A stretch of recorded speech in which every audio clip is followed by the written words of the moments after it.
It's still Lakers in 5.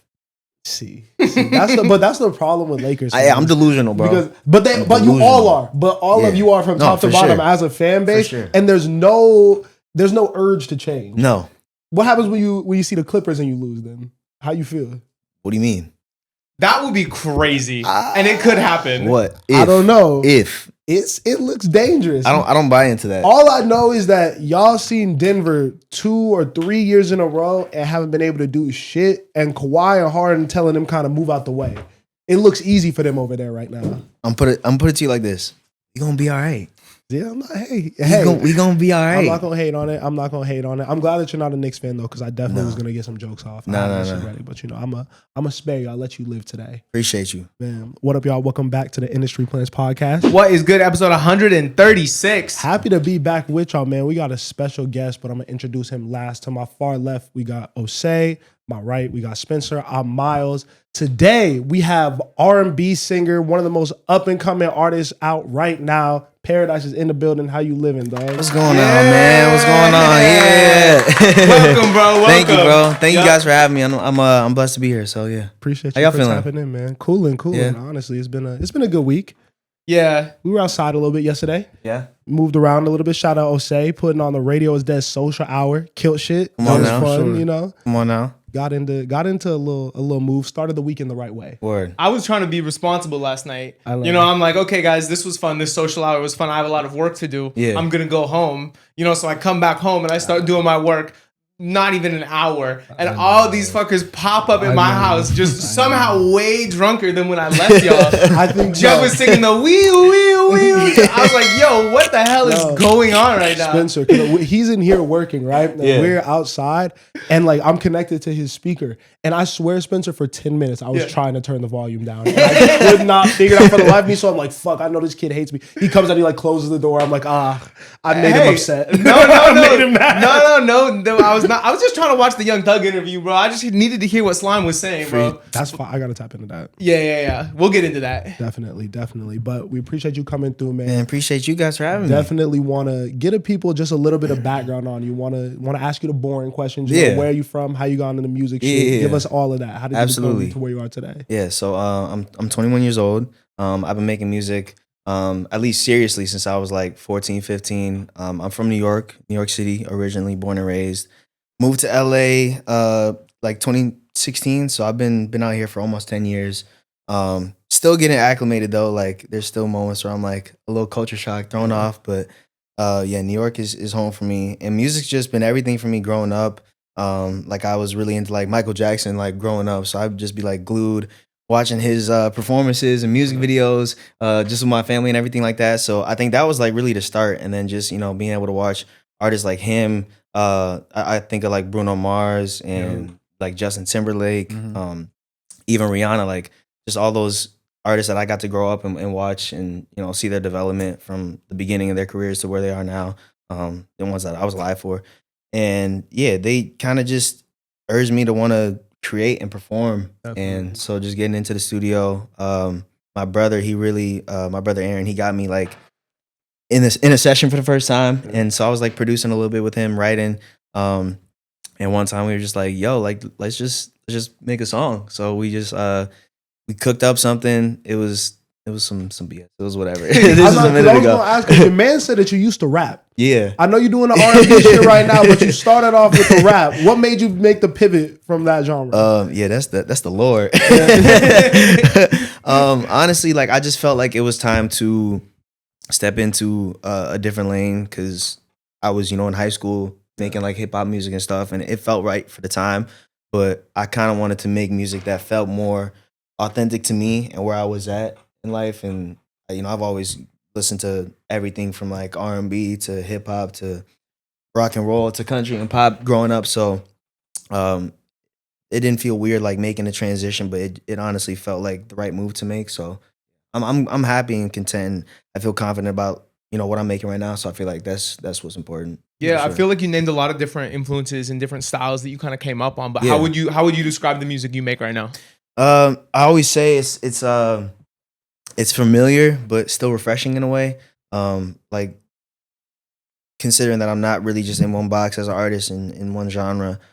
Like I have some more pop leaning stuff. I have some more alternative leaning stuff. So I feel like it's hard to, just call it one thing. But I like to call it energetic. It's fun. It's electric. It's very interesting too, the artists that you mentioned when you say Bruno Mars, Justin Timberlake, Yeah. Mike, Rihanna. Those are all artists that I feel like you can't really put in one box. No, for sure. Like they're all obviously singers, but they really weave that line Yeah. between I think pop and R&B especially. Absolutely. And then when I hear your music, I think your voice really caters to that as well because you are a really good technical singer. You're Thank you, able to bro. play in a bunch of different types of production Thank you. styles.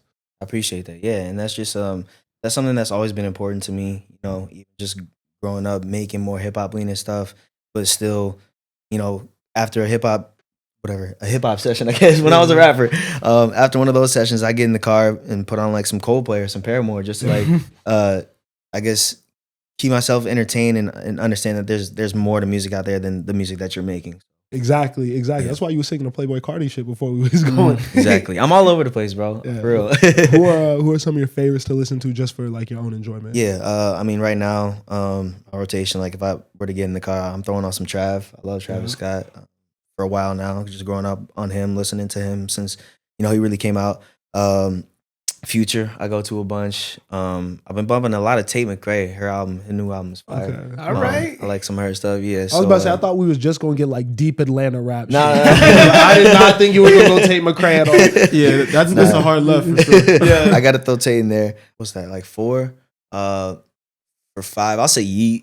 I love Okay. Yeet. So, Now you in the room with some Yeet haters. I'm not gonna lie. oh word. Obviously, I'm not even like the biggest Yeet fan, but I don't think either of y'all really like Yeet at all. Like hater, or like I'm not a strong hater. I'm not gonna double down on that. Niggas is No, I'm not gonna backpedaling. double Niggas is down on that. backpedaling. That's crazy. So nasty. Wait, for the hold jam. on. Just because I don't have a song saved doesn't mean I'm a hater. Also, when do we come on here and say that we hated Yeet? That's Yeah, crazy. did you wear a shiesty in the Yeet reaction? I think that was me, bro. I just spent $250,000 on that fucking plane. I just spent Yeah, this is what we were waiting on. I just spent $250,000 Come on now. But I need from a real fan though. Yeah. Why do you fuck with because I feel like you tapped into the underground. Yeah, a little bit, right? A little bit. So from like kind of like a younger perspective too, what about that type of music gets you like kind of hyped? Because you're also a singer, so you don't even really like make that type of music. Right. Why does it still connect with you? I mean, I think it's just important to be like tapped in because you never know like who's the next in their lane, whether they're making underground music, whether it's a country artist, whoever it is, like you never know when somebody's going to be next. So I feel like there's always like a certain amount of excitement being, early on an artist and, telling your friends like, yo, like, have you heard this kid? Like they're crazy. So I feel like that's a part of it for sure. But it honestly, it's inspiration for me. Like it's a point that it's something that I can go to and just get inspired. It's really refreshing. I feel like a lot of the best music too is a culmination of a lot of different styles. Like we talk about SZA a lot and how much we love the hip hop influence in SZA. You know what I mean? Of course, true R&B, great singer. Yeah. But when she catches that flow, it's almost like a rapper. You know Yeah, what I mean? So when you exactly. can pull from like underground sounds and incorporate that into R&B or into pop or into alternative or whatever kind of style you're rocking with right now, I feel like that's when you can make something that hasn't really been made before. Exactly. Yeah. And that's what I want to do because there's so much music out there. So I feel like it's just important to just stay motivated consistently. It kind of feels like you have like your influences are all over the place. You Yeah. know, you're inspired by a lot of greats, but also a lot of different types of music. Yeah. So I wonder how that goes into your creative process, right? Like, Yeah. what does a studio session look like for you? Like, for example, Future, bro. I've heard that his studio sessions are literally like 100 people, like mad women, lights low, and like there's a whole function going on, and he's just in the studio, just like punching in type. Shit. Like, Yeah. Like, what does that look like for you? Like when you go in, do you go with a plan, or like how does that look? Yeah. I mean, it's different every day. Every session's pretty much different. Depending on like who I'm working with. I have a very talented and amazing group of writers and producers that I get to work with. So whether it's just us, going into a room with no plan, no idea, going through sounds, seeing how we're feeling, having a conversation, just like catching up a little bit before we get into like the creative process. I feel like that's something that's always important for me. Especially if I'm working with new people. I always like to get to know them first before anything. But yeah, we'll go through sounds. We'll talk about like how I've been feeling, what I want to talk about. And we'll get to writing. And yeah, it's just I look forward to it every single day because each session is completely different than the last. So it's always like something fun to look forward to. So the baddies aren't allowed in the session. It's just like it's strictly I heard work. nothing though. about the When you're baddies. making fogging up the windows, it's just the niggas in the room. Like honestly speaking, like Straight dudes. if I want that, it's just playback. I'm not gonna be recording because I feel like I'm very meticulous, just as an artist, and when I'm recording and stuff. So like I prefer for it just to be me and the engineer, but like obviously if there's people in the room like my homies or whatever, like whoever is welcome to chill. But that's like my ideal setup is just me and the engineer because like I'll go through and do like however many takes, and like I hate having to worry about other people in the room. Not that it bothers me, but just like yeah. So if I am to do something like that and be like, You're doing it the right way. It almost feel me? seems more beneficial to add in people the later in the process. Yeah. To me, at least, like when I'm working on anything, whether it's a video or like music or anything, I hate when people are there at the inception. Yeah. To be completely honest, because I need to get what I feel out and like start this base. You know what I'm saying? And then once I have something to show you, I'm super welcoming of like, hey, come look at For this, sure. come hear this, Yeah. give me notes, let's work this together, bring someone in that can play chords, play Yeah. guitar on you know what I mean? Yep. But like at the start, you kind of just got to get what's in your head on the track. And I think it is important, like you said, to bring people in later because you want to get the reactions though. You Yeah. want to see how this plays in front of men, women, whatever. If you play this in a room, is it going to be something that's good enough to get people to walk in and be like, oh, what is that? Exactly. What are you playing now? What did you just make? Especially when it's a song that you have that you feel like is a hitter.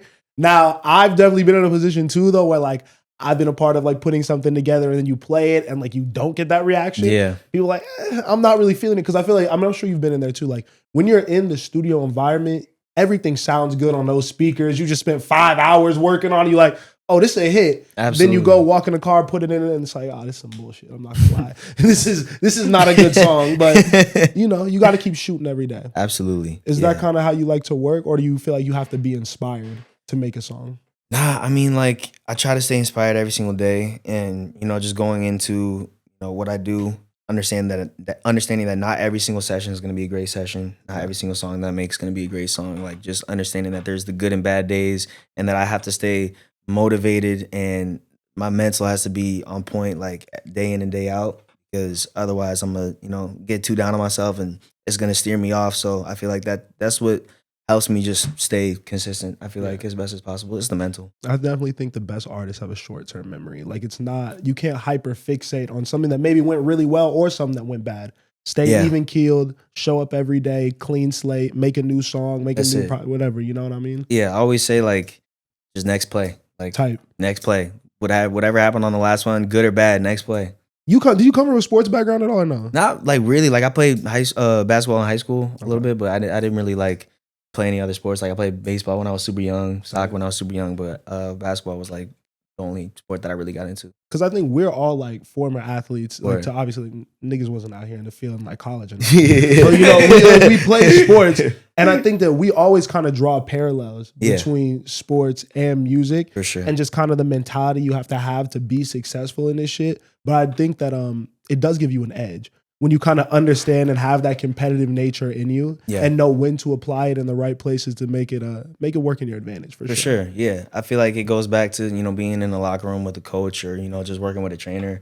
Like it's a level of discipline that I feel like you learn and pick up just from playing sports. And like if you look at athletes, like they're honestly artists. They're creators. They're going out there and performing day in and day out, whether it's just practice, whether it's the walkthrough, whether it's the game. So I feel like there, like you said, a lot of parallels between athletes and musicians. Definitely. I was having a really interesting conversation with an artist the other day, kind of about some of these parallels. Because I was talking about like when I play basketball, like I'm thinking about basketball players in my head. If I'm at the elbow, I might be thinking KD, and it's gonna help my jumper go in. You know, in the corner, Little jab. You know what I mean? You know what I mean? Like it helps me to like emulate that, and I think I perform better. Yeah. And so I was asking him, I was like, hearing he was playing me some music, and I'm like, oh, that sounds like the Talking Heads, or oh, that sounds a little bit Michael Jackson. I was like, do you ever do the same thing in the studio?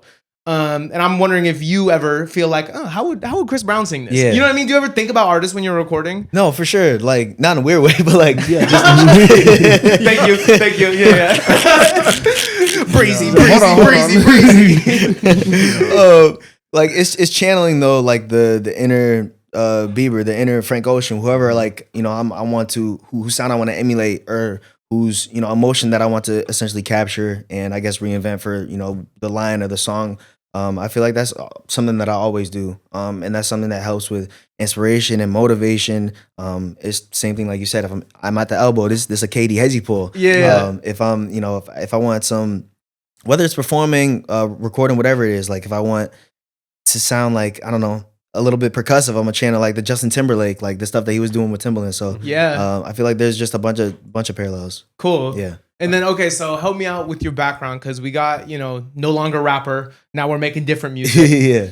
But then, we were familiar with you're working with Megan now and you signed a deal. So can you bridge that gap for me on like how you got to that deal? Yes. So just being at the Mega Studio, I got close with the A&R there. His name's Happy. And that's my dog. We would just chop it up and I get him to listen to the stuff that I was working on at the time. And we built our own relationship. And, just over time, like just staying at the Mega Studio House. And I came in for like a writing session one time. It was for like it was an usher writing camp. And I came in and it was me and one of my homies. And after that, like it was kind of like Gamma and Larry Jackson, like they just didn't want me to leave. And, that was like the best thing in the world. That was a blessing beyond and an amazing opportunity. So, just being here where I am now, putting out songs and everything like that, having like a support system, like it's amazing. So, yeah. I love to see that too. I think it's so important to really emphasize. There's a bunch of different ways you can get signed in this day and age, be it putting something out on TikTok and it going viral, just constantly playing the DSP game and hopefully shit gets playlisted or discovered one day. But I love the people that really get their chance through their actual talent, especially as a writer. You look at like the Money Longs of the world and people like that. They were in the background for so many years. Time. But honing their craft, making hits that you would have never known about. So then when they pop out on the scene with such a perfectly polished record, it's like, oh no, because you're really a vet. We're just hearing about you now. She switched up her name and everything. With you, like, were you always naturally a very good writer? Was that something that was easy for you? Or did you really have to work on that? I feel like it's always hard work at the end of the day. Yeah. A lot of people are just naturally blessed and talented. And I feel like just always being interested in the music and what goes into making the music has given me just a natural edge. Just being in love with it, like anybody with a passion for it can understand exactly what I'm talking about. But yeah, just, I think of like artists like Leon Thomas, like they say, let me be politically and grammatically correct. I think the quote is, it takes like 10 years to become an overnight success or something like that. Like Leon's, I grew up watching him on Victorious. Like that's what I know him from. And he was back then he was writing on those tracks. He was producing those tracks. So he's been doing this. And, for somebody like him, like it's super inspiring to see him get his moment. And, he has a super smash out right now. And he just got Chris Brown on the remix. Like Dog. He's been at this for so long. So it's always an amazing thing to see that happen for artists. I think I'm telling you, whenever I hear his name now, I'm like, there's two classics right now, I think, in modern R&B, Snooze and Mutt. And the fact that he's on both of those. And his two classic songs. Yeah, two classic songs right now. That's in modern R&B. Yeah. What's the modern era? I'd say after 2020, right? Oh, okay. Yeah, I don't think we've since 2020. I'd probably say that those are the only two R&B classics that I've heard. You're not going to add residuals to the list? I'm not mad at that. Is a classic. I'm not mad at that. That's a classic. I'm not against it. I'm not against it. That's the one that Yeah. Leon didn't work on. We'll give him that one. We'll give him that one. I see what you're saying though. He's on two of the biggest. Yeah. I mean, and like 2.5 years apart. you know what I mean? Like, I'm not mad at it. He's getting money. But talking about legends though. Yeah. So you work with Usher now. Yeah. How does it feel to be able to get a little bit of mentorship from him and kind of also like pick his brain about how to move through the industry? Yeah, I mean, like that's one of the greatest that we've ever seen, that I've ever seen. So just kind of picking his brain and seeing, how he feels about whether it's other music that's out or whether it's my music, or picking the direction for, me as an artist, me as a creative. I love just, getting sit down conversations in with him, and that's somebody that has endless advice. So he's kind of like, that's getting it from the source, asking him for advice. So it's amazing and a blessing beyond. Absolutely. Do you remember the first time you met him? Because I know those can be private sometimes, but I'm like, wondering if there's a story you'd be willing to share. I remember the first time that it connected with him, that I was as passionate as I am about, what I'm doing. Yeah.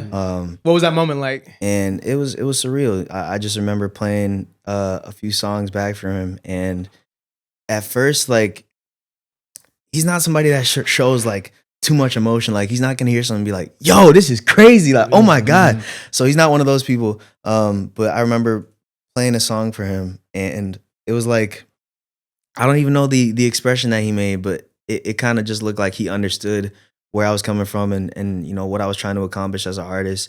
And that was surreal for me. And I don't even know if he knows that I saw him react this way.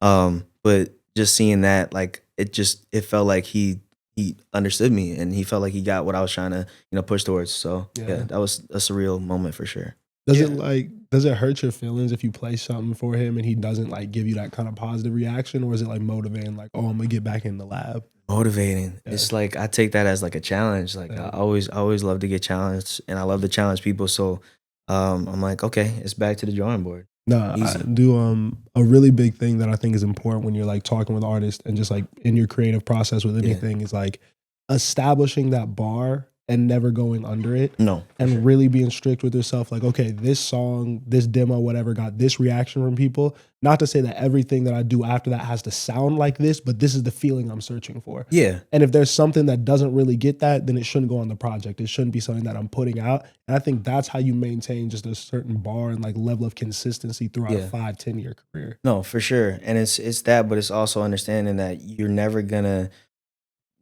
find success in making music for the people that don't like your music. Yes. That makes sense. Like, if you're chasing those people, you're going to be, it's like a dog chasing its own tail. You're never going to get to it. So I feel like you always have to make the music that you honestly like can relate to, and you feel like it comes from an honest place and you feel good about it. But also understand that, like, there's a difference between you just liking something and no one else liking it versus like you like it and you could tell other people resonated with it as well. Yeah, but I kind of like what you said though. Like, I feel like even as like creators too, like, you can't seek validation from other people when it comes to like your art and your music. Yeah. You know what I mean? It's more like, all right, yeah, you can be open to feedback, especially from your team and people around you that you trust. But like, if you're just like throwing things out there because it's the latest trend, or like you see somebody, you play your music for somebody and they're like, oh, I don't really like this, and you go back to the drawing board, like, that's just not a good way to move. Never. Bro, so much of success, I think, is being self-critical. And not like, you shouldn't hate on yourself or down yourself anytime, but you should be reflective. Yeah. And you should be like, okay, am I bullshitting? Am I really like doing what I need to do to get to where I'm trying to go? Is this really as good as it is? Or is it because as a creative, we're putting out this art, we're making this art, we do hold it so close to us. Yeah. It's like, am I like kind of babying this? Like, you can be a little bit critical in that, like, yeah, this is cool. I'm happy I made this. This is good. This doesn't need to come out. Absolutely. This could just be a moment in time, and I got better from this, and now let's focus on the next thing. On to the next. Again, that Next short-term play. memory. Short-term memory, literally. Exactly. It's the same thing. That's dope. Yeah. That's dope. Most definitely. As you continue to move through this and are growing in your career, what are some things that like really matter to you? Just like benchmarks you're kind of starting to realize that you want to hit. Yeah, I mean, I don't want to ever like sacrifice my character and my happiness for anything else. I want that to be something that I stand on for a long time. Because as much of a blessing as this is, like, I don't want to ever like go against myself. So yeah, just keeping that in mind and being able to get out there and just share my art with the world and perform. Like, that's what I do this for. And seeing how it affects like my friends, my family, what like my younger self would think, like, that's all very important to me. Like, none of this is possible without the man above. So I have to acknowledge. And yeah, it's just it's been a fun ride, and it's gonna continue to be a fun ride because we're still at the beginning of the beginning. I know it is. It's fun to talk to someone very early in their career and kind of get their perspective on like, I don't think there's a right or wrong answer to it, but it's like, do you want Billboard #1s, Grammys, or is it really important to make music that makes you feel creatively fulfilled, content, stuff that you're proud of, stuff that you can stand on, move more like a Frank Ocean or even like a Sampha, as opposed to like a Drake, Kendrick, Doechii, the ones that are going to be obviously super front facing, just out there. Yeah. I mean, I'll put it like this, and I hope this answers the question properly. But I'm big on like the Michael Jacksons. I'm big on the Kanye West. I'm big on the Bruno Mars. Like, I'm not saying that I'm gonna become them or that I want to become them, but like, I want to be in that You conversation. want to be a star. Yeah, when everything Yeah. is all said and done, I want to be in that conversation. So I don't want to come up here and tell you guys, yeah, I want to be number 2 or 3. Yeah. You know, I And want to you- be the best. You can't really pick one because I was gonna ask like, just cut and dry. Like, would you rather have a cult classic or a number 1 hit? You know, but if you want to be that, you need to find a way to marry both. Yeah, Which absolutely. is really hard because I feel like albums that are regarded as classics normally don't hit right away. Sometimes they do, but a lot of times it takes a year. Like even if you go back into the old music, like the Velvet Revival shit with Lou Reed, that today is like some of the best music, like best 60s music ever. Everyone thought was ass. Took when a it came minute. out. Yeah, because if you're Took doing a something minute. revolutionary, it's not gonna hit at the time. No, not at Because all. it's so future leaning Yeah. that you're not gonna get it for a couple years if you're really pushing it forward. No, like the best hits, like you said, like they're so ahead of their time. Yeah. So ahead of their time. And Yeah. we saw it with the just a couple years ago, the Kate Bush song, "Running Up the Hill" from Stranger Things. Yes. Oh yeah. Like, that was number 1 for I don't know how long, and came out I don't know how long ago. I think it was like the 80s, but I do have one question. Just on you referenced Michael Jackson a lot, Yeah. and I think we talked about a lot of like massive artists like pop stars. yeah. And no trouble. I really want to know, like, what have you done any live shows, and what would your performance look like if you haven't? Because obviously Michael Jackson, Chris Brown, like all these people are dancing. You know what I mean? Right. But and Usher too, who we referenced. But not all R&B is like super performative or whatever. So I Yeah. just wanted to know, like, what do you see that looking like for you? Yeah, well, I mean, I wouldn't even consider myself like just an R&B artist. Like I feel like there's no true box that you could put me in. So I want my performances like ideally. Yes, I have done a few live shows just over the years, but I do want my performances to be like, with a band. I want to be able to play and, do different versions of my songs live. Like I want to, go up there just with the guitar sometimes and do like a stripped down version or just hop on the piano or something like that. Which is something that we'll build over time and, as we get more shows under the belt and whatnot. But yeah, and I look at, the show as like, that's where the people come to have fun.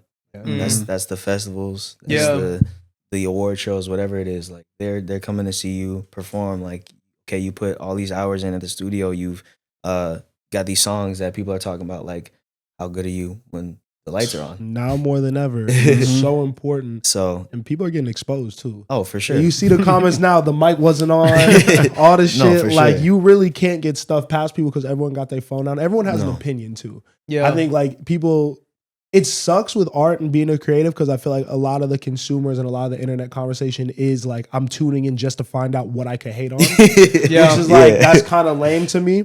But in that, you have to be like a Doechii, like a Sabrina Carpenter, like all the people who show up every day. And it's like, this is such a meticulously like planned out performance. You're hitting everything. You're showing up every time the same way, same energy, no bullshit. It's like, again, like when an athlete is like, yo, I may not want to play in a random fucking Tuesday in Charlotte, but some kid paid their parents paid money for this. Exactly. So I got to come out and perform and kill. So Exactly. Also, if I'm an artist, I'm doing the shit that Bruno and Anderson .Paak did at your Silk Sonic show with the foam bags. yeah. Because I was at the Comedy Store this week and they did that. And like, not only am I more engaged, but I'm like, oh, it must be so much easier to get on stage and take risks and like give like dynamic performances when you're not worried about every moment being recorded from every angle. Yeah. And the crowd is fully there. Full Like, engagement. I see the value in UGC and like having like fan marketing. Yeah. But I think just the upside of having one camera record your performance, giving you cut downs and letting your whole crowd be totally engaged.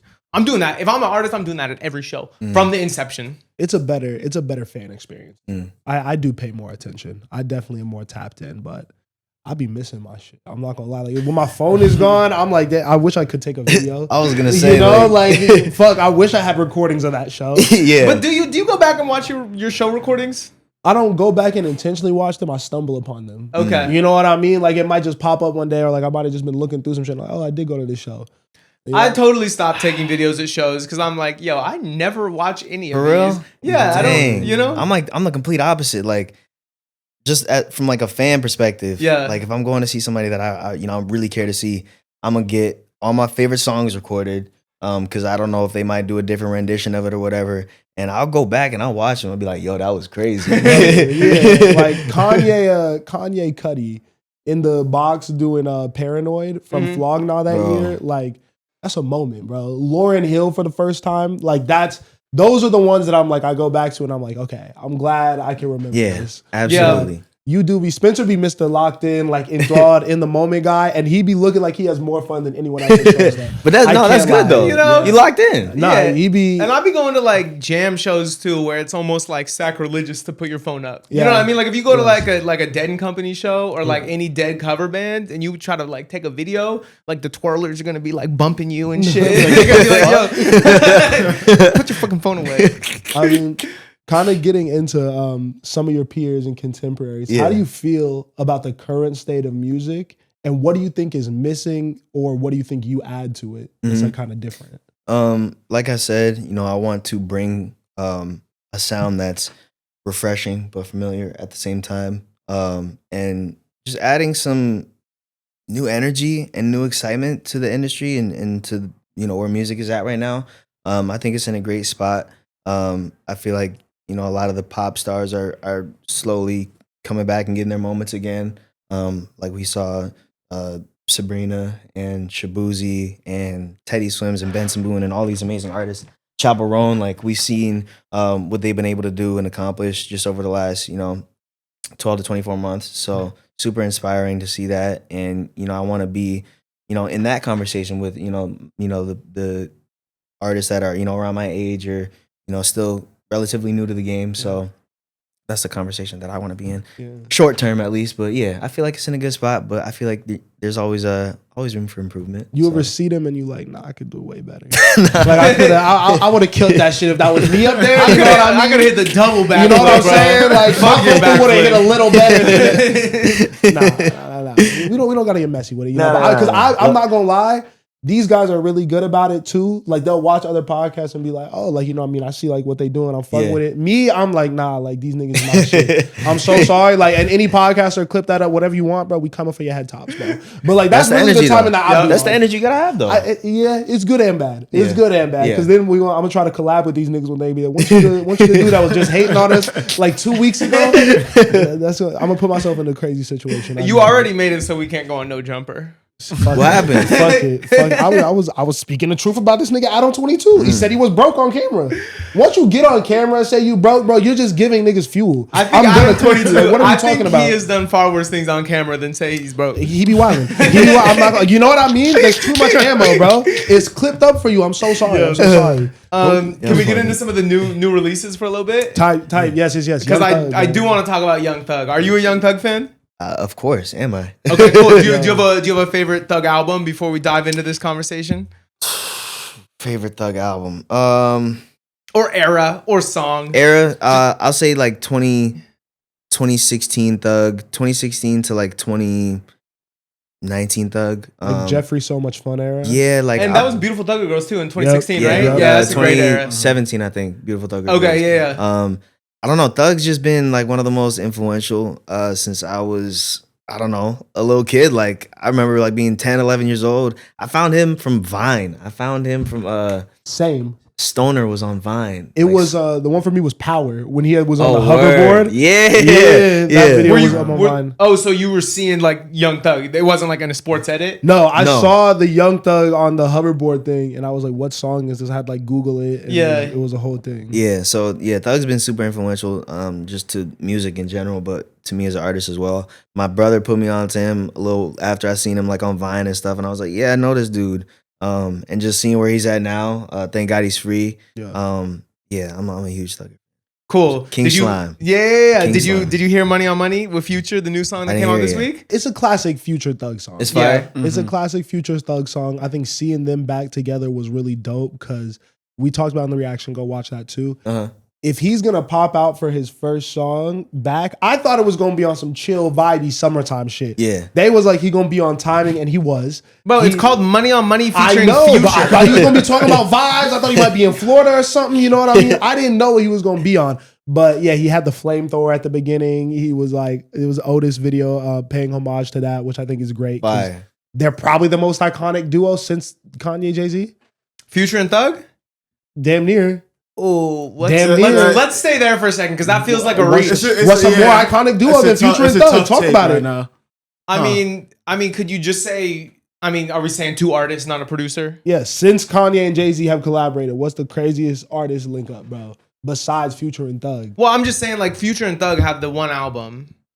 I don't know. I feel like there's a. I mean, I'll give you Silk Sonic. All right, so we're not. I'm not talking. I'm not. What do you mean, bro? What do you I'm not mean? entertaining you, bro. Why? I'm not doing. Why? Name it. Wait. They got 3. What's the biggest? They have debatably 3 iconic songs together. What's Leave the Door Open? Leave the door What's open, smoking out the window. Okay, that's 2. I said that. Oh, 3. I thought you were talking about Future and Thug. No. What's the biggest Future and Thug song? Most iconic Future and Thug song? Ooh. Without getting your phone out, because I feel like 2 Silk Sonics. I feel like off streams, one of them got to be Relationship. Yeah. Um, But Miles don't even like that song. That's his least favorite Future or least favorite Thug song. Like that song like that. So see, and he don't even have one off the dome. So you're telling me I'm not allowed to tell you Silk Sonic, who dropped a perfect album. Let me look, bro. You gotta let me look. Hold on. I'll give you Silk Sonic over them.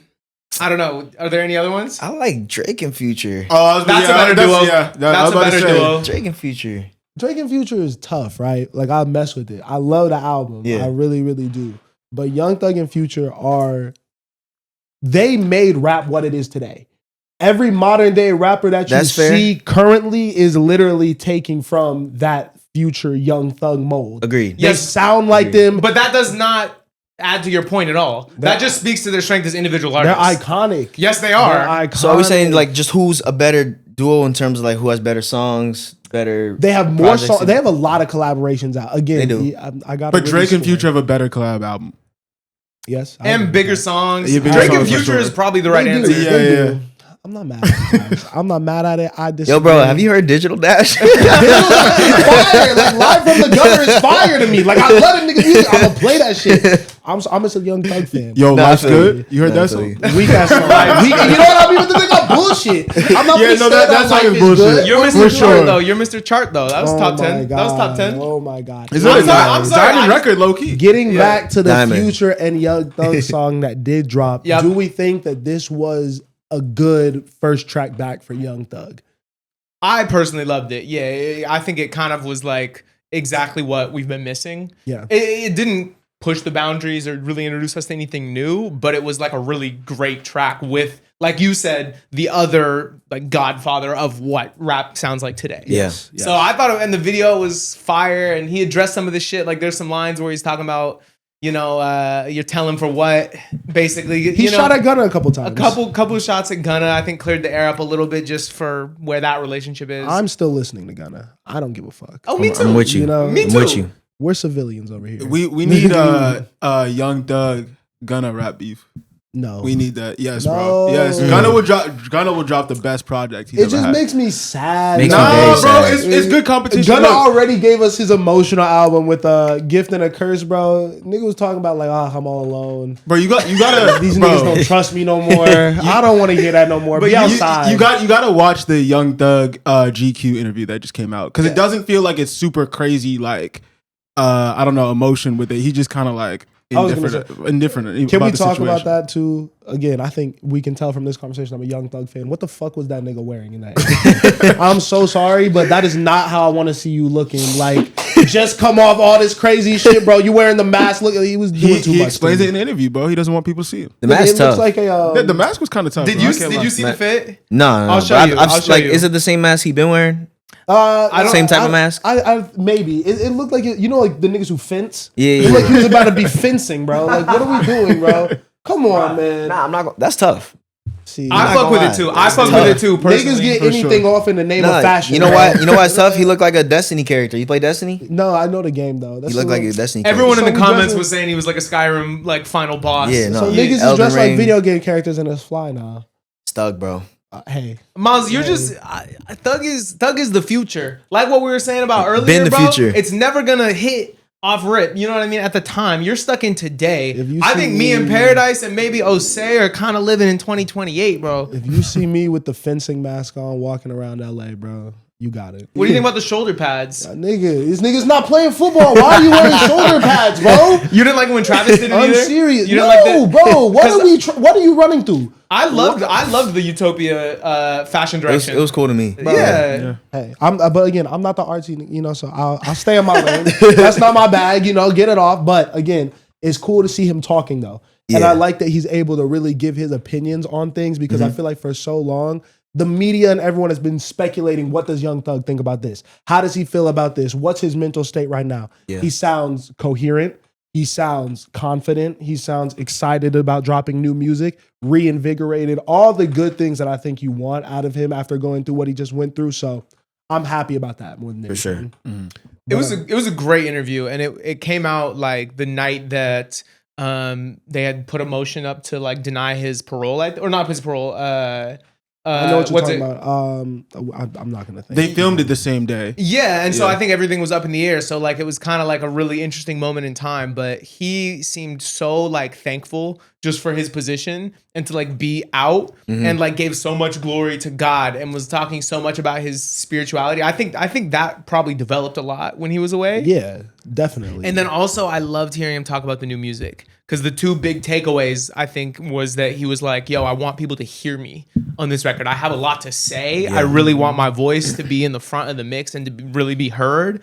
And the second one was like he was talking about, the interviewer was like, he had obviously heard the album. And he's like, yeah, you talk about multiple times when you cried. You know, you talk about like death on this album. So I'm like, okay, we might be getting like the introspective rap Young Thug album, talk about everything, which is me as a fan, selfishly what I want. His Alchemist project. I want the Alchemist project. I'm not mad about that though. I'm not mad. Not mad at all. I do like I like emotional Thug. I like when he's really in his rap bag. Aside from that, I've been listening to this new Sailor song, Sincerity. Yeah. Crazy. One of my favorites from her. I'm trying to think what else dropped that really had me. She is one of the most exciting things, I think. Like I Yes. loved her appearance on the Travis Mills show. Fire. I think she's got like a bunch of really strong songs. Yeah. Cut It Up, Will You Lie? You know what I mean? Like I'm really excited about her.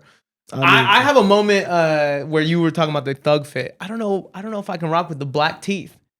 Oh, with Sailor, the black grills. Yeah. It does throw me off a little bit. Push the boundaries. I respect But that. you know what I mean? I'm not mad at that one. Yeah. I'm not mad at that one just because I think I want grills. Would I look crazy with grills though? Nah, you can Guys, I don't know. I can pull really them off, want them bro. though. Like, would I get bread? I'ma definitely do it and just say fuck it. But I think it'd be really Why not? funny. Why not? It's a lot. It's a lot. Every time you smile, like I feel it's just like very flamboyant. I don't know, You gotta get a tooth gem. A tooth That's gem that's is more crazy. you. A tooth gem is crazy. I want just one gold tooth. I think that would be fly. You would. You know? I mean, shit, bro. Say you would. How are you feeling about your new release? I mean, I'm super excited. I'm excited that people are able to hear this one. We got a dope video out too, so you know, hopefully you guys went and checked out the visuals and everything like that. But yeah, I'm super excited. I'm In your pumped. phones right now, definitely go tap into the new single. Absolutely. But I wanted to ask, do you ever get nervous before you drop? Like, oh my God, it's about to come out. Are people gonna fuck with it? What's the reaction gonna be? Or are you kind of just like let it be out and just fuck it? Yeah, I mean, I wouldn't describe it as nervous. I feel like depending on how long, I've been sitting on, a piece of work for, if I feel anything before the release, it's like, dang, like, is this the right song to be putting out? Like, is this the right project that we're going with? Just because after hearing it like 1,000 times, like, you obviously hear it a lot different than somebody who's listening to it for the first time. So I feel like it's a lot of that sometimes. But once the button is pushed, I'm like, let's go. Like, Time. it's over with. There's nothing Final else to really touches. think about Yeah. it with. No. I mean, it's funny because these are songs that, like you said, you've listened to a million times. Yeah. So I feel like you get to a point where you're almost like you only hear the bad things, or you almost Yeah. hear the things that you could do differently. Mhm. But then you play it out loud for someone, and they're like, "Oh, my mind didn't even go there. Exactly. I didn't even realize that there was that random background swear. click or whatever." You know, I swear. It's definitely a crazy experience. I mean, we even experienced when we put on the show. Yeah. You know what I mean? Oh. We recently did a showcase, and like it's just like what you do and how you move when you're a part of all the production and know all the bullshit happening in the background. Yeah. It does make you a little bit nervous. No, for sure. But For sure. I'm glad that it came out. Excited no. for everyone to Did see you it. happy. did you do anything to celebrate the release? I didn't do anything crazy. It was a chill release. I was just happy that we could put it out because we've been sitting on it for a few months. So yeah, shout out to my dogs, Noah Conrad, James Essien, Jake Torrey, everybody that was involved in making this one. Very special. bro. Go get it now. Loving you, Loving right? You, loving you. Absolute Available everywhere. slap, Thank fire you. song. Go play that. Go watch the visual. All go do that. all of that. Add it to your playlist. Share it with your cousin. Do your it. auntie, I dog. mean, again, everyone who put out new music is probably having a really, really great weekend. someone who had a bad weekend, Shedeur Sanders, Mm. falling in the NFL draft. Yeah. I'm here for all the smoke because, again, I think that you're supposed to. I don't want it to all come off as negative. I think that what the Sanders family, what Shedeur represents, what Deion is obviously doing at Colorado is very important and impactful, not only just in the overall football community, but especially in the Black community. It's good to have those figures representing us. But niggas was on bullshit, and I think now the results are kind of right in their faces. Getting your jersey retired before you get drafted in the NFL, crazy to me. That's wild. I'm so sorry. What did this nigga do? Did they win a bowl game? I think that the discourse around Shedeur Sanders these last couple months has been interesting. He is a talented player, but how are you guys feeling about the fall and everything that went around him? I don't know. I always hesitate to really try and debate you in a sports topic because I know you have more knowledge, but just from the outside perspective, right? Like, the more I think about it, I don't really like the message that the NFL is sending with this. You know what I mean? Like, yeah, dude is a little bit flashy, and yeah, obviously they talk a lot of shit, but at the end of the day, I saw this nigga play. You feel me? Like, he's good. He's like that. You know what I'm saying? And maybe not first round draft pick, but 144 is a little bit of a stretch. You know what I mean? Especially for teams that are hurting for a good quarterback, and a franchise quarterback right now. I mean, where do you stand on it? I mean, I don't watch a lot of college football, but I see the experts projecting him as an early first-round draft pick. So there has to be, I'm like, what happened? Was it these draft interviews? And if so, is that really worth passing up on somebody that could be a franchise player? Because all the experts that watch a lot more college football than me said he's one of the better quarterbacks in the draft. Yeah. So I'm like, I don't really see what happened. I don't really like it. And I'm not even mad at all the bullshit. Because I'm like, yeah, they might not have won a bowl game, but what was Colorado 4 years ago? This is What they've done is special. Despite maybe not being the best football team in the country, the culture that they created is incredible. The way that they turned that program around, incredible. I don't know. I think it was super lit and it should be celebrated. I just think that there was a lot of things that went into this beforehand that could have just prepared people for things more accurately. I think that the discourse around him, while he is projected as one of the top 5 quarterbacks in the class, we'll say, only 2 of them went in the first round. So even if you're number 5, that doesn't guarantee that you're going to be first, even second round pick, because I think only 1 went in the second round, even one quarterback. So none of these niggas are really, really like that to me and clearly to NFL teams. While I do agree that you can't hate on Shedeur just for being a confident person. No. Because I think you do need to have some level of, I'm going to have command of this room whenever I walk in. I'm the leader of the locker room. Do all of those things. I think that is what makes a good QB. You have to take a step back and realize this franchise is now not just drafting you. It feels like they're drafting your dad. And if Deion has a problem with things, is he going to go out in the media and start criticizing the coaching staff? Is he going to maybe say, I don't like the way that they're treating Shedeur? That's something that you have to think about as an NFL GM. And if you're trying to protect your job, do you really want that going on in the back of your head when you can go get a blue chip prospect at a different position that's going to give you equal, if not better production? And if you really are hurting for a quarterback, there's a draft next year that has a Manning kid in it that's going to be really fucking good. There's a lot of other options as well as free agency. The Giants obviously just signed 2 people. The Browns have good players. So it's I think it's humbling for him, and I think he's going to respond to it well. But I don't think that it's a big travesty that this happened to him. And I think it is, I hope he takes it as a learning experience. But speaking to your point, and again, he's probably way better. But if you do have a Manning on your team, you have the same problem, right? You have a very influential family that's in your ear about because you know how they go. The Mannings have never done that. Besides the Eli thing where they obviously demanded a trade, but when it comes to just yapping and shit like that, they're not doing the same thing that Deion doing. Because Deion will sit his ass on a podium on a podcast and be like, yo, they bullshitting. I'm not gonna it's gonna be a thing with Deion Sanders, bro. I don't know, and you can do that when you prime, but if I'm successful, rich, you feel me? I'm doing the same shit. You know what I'm saying? We don't got a problem with LeVar Ball. You know what I'm saying? We cheer him on. You know what I mean? And Deion Sanders is way more accomplished, brother. Bro, get him, what? Get him. One of the only athlete to what? He hit a Super Bowl and what's the shit in the MLB called? Fucking home run? No. The World Series? World Series, yeah. Isn't he the only athlete to do that ever? Fly, bro. Deion played in the MLB? Yeah. I had no idea. Was he nice? He's one of the greatest Yes. athletes of all time, bro. This is a legend. So I don't understand why we're cheating. Are they cheating a white quarterback? Brethren, I would do the same thing. You put me and Dion, say, bro, draft my kid. What? My kid better than all these. What are we talking about, bro? I'm LeVar, I'm Dion, I'm LeBron, doing all the extra shit for sure. But that doesn't mean an NFL franchise has to agree and put up with it.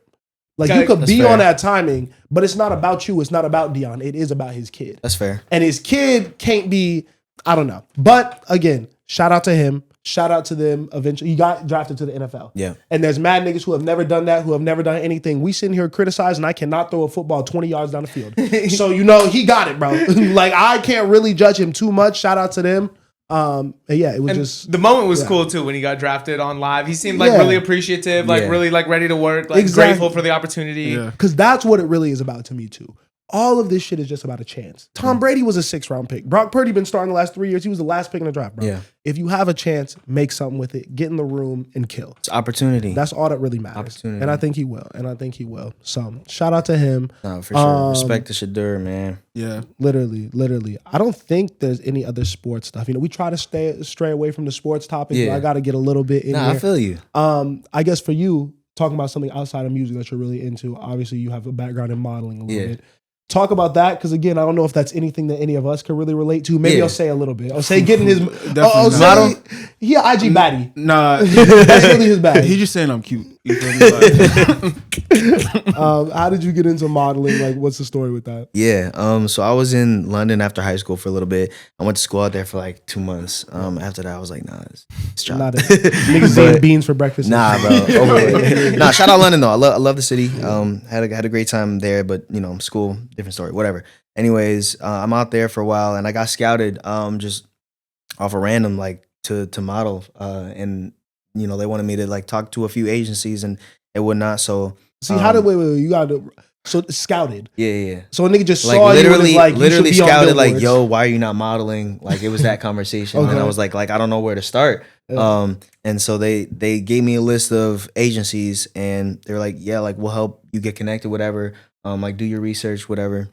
So I did that, and after a couple months, I ended up signing to IMG, the agency. So I was with them for about a year, and I did a couple runway shows. I did some e-commerce stuff. So that it's just a different world, a world that I'm still getting familiar with. It's only been like a few years of me doing that, and I'm definitely increasing my passion for it, and it's something that fell into my lap, thank God. So I'm very blessed that it's going the way it has been going, and I'm looking forward to walking some more shows and hopefully being out in Europe for Fashion Week and everything this summer. So that'll be cool. Yeah, it's something that I have a lot of fun doing.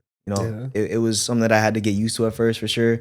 It being so separate from music and everything else that I knew, but. When you walk in, like, the runway, do you ever be afraid you're going to trip or anything like that? All the time. I feel like that would be, like, on the forefront of my mind the entire line. Like, just, like, don't fuck up. I'm like, whatever you do, bro, you just keep both your feet on the ground. So do you have, like a runway walk? Like, I have, like, a walk that I do. Do you ever, like, bust it out in public? Like if you see some fine shit or something? Like, is there ever a moment when you might hit the runway walk, like, at the spot? A little bit, like I call it like the Riz walk. There you go. The Riz walk is insane. Hitting that shit as soon as you walk in the spot is just like, everyone's gonna have to look at me. We're gonna have to take a moment for this. If I had it, I would just, it would be my auto walk. Oh, I'm abusing it. I would only walk that way, bro. No, never really in public, but it seems like it's a pretty high stress situation walking a runway. Do you have any was there like a crazy story or like a close call or anything that might have happened on a runway? I mean, if I had to think of anything, like I was probably just about a trip and I was like just freaking out and be like, bro, like just chill. Just one foot in front of the other. Yeah. Especially like my first couple shows. And I remember like my very first show, like nothing bad happened or anything, but I was just like super nervous because we did like a walkthrough and we'll basically just like walk in the order that we're supposed to. Just as like a rehearsal. So it was that, and that was cool, whatever. There was nobody like seated or anything like that. And then like we get changed and everything. We're backstage, and then we do our real walk when there's people out, cameras, whatever. And I remember just waiting like for like my number or my name to be called, and I was just like, bro, my heart was like doo-doom, doo-doom, doo-doom. And ever since that moment, like I just always try to like think of a song or think of like lyrics to a song that I could just like say over and over again in my head, and like that kind of helped me calm down. So I think it was like a Travis Scott song or something that I was just saying it might have been like No Bystanders or something. I'm crying. I was Should've like- gonna let me crush you. I was gonna say you need to listen to like a calming song though. If I had like a hype song in my head, I'm gonna get more anxious. Or Nah, something I had Oh crazy. my to- god, you're trying to listen to you're trying to recite Common while you're walking the runway. Calm. Oh, nigga, I thought you were. What? I was like, Bald head yo, ass boy, come what? on. Calm The- is crazy. But that's what gets me hyped up. That's what gets me like locked in. Like sometimes like before like something serious, like whether it be like a meeting or whatever, like I'll just like go listen to Trav or Cardi, Yeah. just to get in the zone. So Yeah. That's some funny warm up music, bro. I be in my Frank Ocean bag. I Word. like gotta like really like hone in before I do something because it gets my nerves. Like I get very like I'll get teed up if I'm listening to some hype music or feel some you. rap. I need R&B. I need some singing shit. but I don't know, just like what goes into it, because it's not, to me, I guess there's not something that you can work at every single day as a model. Yeah. Like I feel like generally, you know, just you have to have a walk, your body has to look right. It's those things, but it's different than, I don't know, to me at least, like being an athlete, like putting shots up every single day. Mhm. Like maybe you're practicing your walk or you're doing self tapes, but I feel like in terms of like preparation, like it's kind of occasional. Like it's when like you know that you're about to get a job or you know you're about to walk a show. At least for me, being new, I don't know like you know how it is for you know an Alta Mason or whoever, but yeah. I feel like you can't practice that every day. Like you know, eventually I feel like they know what they're doing. Yeah, that's Yes. I don't know. That show was up how to it do seems to me. You know, you just don't look ugly today. Yeah. You don't have a bad hair day. Like if you Literally, just don't pull up chopped. You're good. you know, need to get a bad haircut like right before. That would be tragic. I Horrible. do always wonder, like, because I have like worked with a few artists that have modeled, and Yeah. like, especially in the underground scene, like a lot of them like do walk runways once in a while, Yeah. and the music doesn't necessarily. There's no easy way to tie them in, but I do feel like them being in that space has influenced their fan bases to dress a certain way, at least. You know what I mean? Like I feel like with like the underground scene, like not even underground anymore, but like with what Cardi's doing and all that shit, Yeah. like Rick Owens now is like a meme. Like it's like if you like are associated with this fan base, like you wear all black and like Rick Owens and shit like that. So I do wonder if there's a way to tie in actual music to it at some point. Yeah. But I feel like there's a connector. I feel like that bridge is gapped through, like you said, artists like Cardi. Like we see him going to these fashion shows. We see him wearing these pieces and like, you know, being a fan of his, or like just understanding how his fan base works. Like they're gonna see, oh, he's wearing this jacket. Need to know where he got it from. Mhm. What's the collection? What season was it from? Who's the designer? So I feel like that in itself just gets, you know, a listener into their fashion lane now. So I feel like it's stuff like that, and just a lot of connectors between them. It's literally going back to the Thug interview. He was talking about this, and he was like, "Oh, like it's important that I talk about clothes too, because if you want to know where I get my clothes and what I'm wearing, and you want to be a part of my community and dress like me, you got to listen to the music. Exactly. Because that's where I'm actually going to tell you what this jacket is. Yeah. On camera, I'm not going to say what it is, but if you go listen to the album, you'll find a bunch of fly designers that you can go get on. Yeah. Are you big into fashion? Yeah. I mean, like I'm not like super invested, but fashion is definitely always been important for me and to me. So it's a dope world. It's art. I don't know how much I can dive into it all the way, like because I think I get I understand streetwear, Yeah. but the high fashion stuff, I feel like sometimes it becomes more like art than functionality. Yeah. And I'm like I ain't never finna wear no like leather pants. Like, you know what I mean? I be seeing niggas doing that, like that look mad uncomfortable, bro. Oh, you were I gonna don't say know. some outlandish shit, like the fencing mask or the shoulder No, pads. leather pants? Are you wearing leather pants in your day? Yeah, I'd wear leather pants. yeah, I probably would too. Yeah. That wasn't a crazy reach. I'm straight off. I'm good off that, bro. Hell no. Miles, will you ever get a stylist? No, no stylist. For I sure. might. When I'm up, I think chef and Nah, stylist. bro, because then if Yeah. niggas say you fly, you can't even take credit for that. Yeah, but like there might be some pieces that I'm just like not hip to. You feel me? And also, I don't think being fly just means you put together a good outfit. I think it's the way you wear it and the way you carry yourself and your energy. You gotta have the I think Riz walk I too, think you feel me? you gotta have the wrist walk. You know? I've seen some people that are so fly in like a good pair of jeans and a white t-shirt. Yes, I was And gonna say you it's know what about I mean? fit. It's about fit. Yeah. and like how Yeah. how you actually are wearing the items. That's why I'm like, you don't need just like, I don't want someone who's just gonna throw brands at me. No, for sure. Like, I think Well, you get a know good what- stylist. Of course. There are people of with course. stylists that like they still like can't dress. They have no swag. Yeah, that's a fact. So I'm good off it don't that. matter where the pieces are coming from. Like it's how you wear them. Just Yeah. wait. I'm gonna get some bread, bro. I'm gonna pop out at the Met Gala dressed better than all of them, bro. I promise. Come on. you. I promise Not in you. leather pants though. Not I'll in be leather there pants. with you in the leather pants. Outshining You would. Oh, I I'll think be you in a both would, leather actually. tuxedo. How would you describe your personal style, like off the runway? I feel like it's. I do like my streetwear brands a lot. I do like some high fashion brands. I feel like I don't know. I really like Shay style SGA. Yep. Like, I feel like Yeah. that's a style that I really like, and I will see pieces that he's wearing and be like, okay, I like how he wore that. Travis, like same thing with him.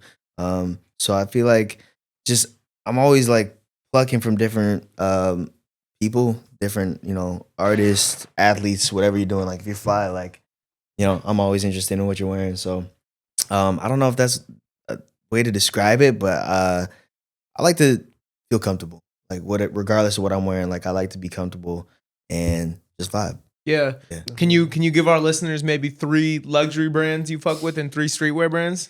I'm horrible honestly with that because like I just know what I like when I see it. Got It's not it. even brands, but Yeah. I like off the top, like I mean everybody's saying it, but Chrome, Yeah, they always they're have like killing it. nice pieces. And I feel like they've always been around and been consistent, so I gotta go to them. I like Margiela stuff. Margiela has a lot, and Off-White back when Virgil was there, and everything that he was doing, like that was something that I felt like almost a part of, just being like, because I used to be like a hype beast, like back in the day, like middle school, high school. Yeah. I feel like we all were a little bit. Definitely. But yeah, just I don't know. I love my brands. Like I used to be big on like Supreme. Not as much anymore, but shout out to them, Rick Owens.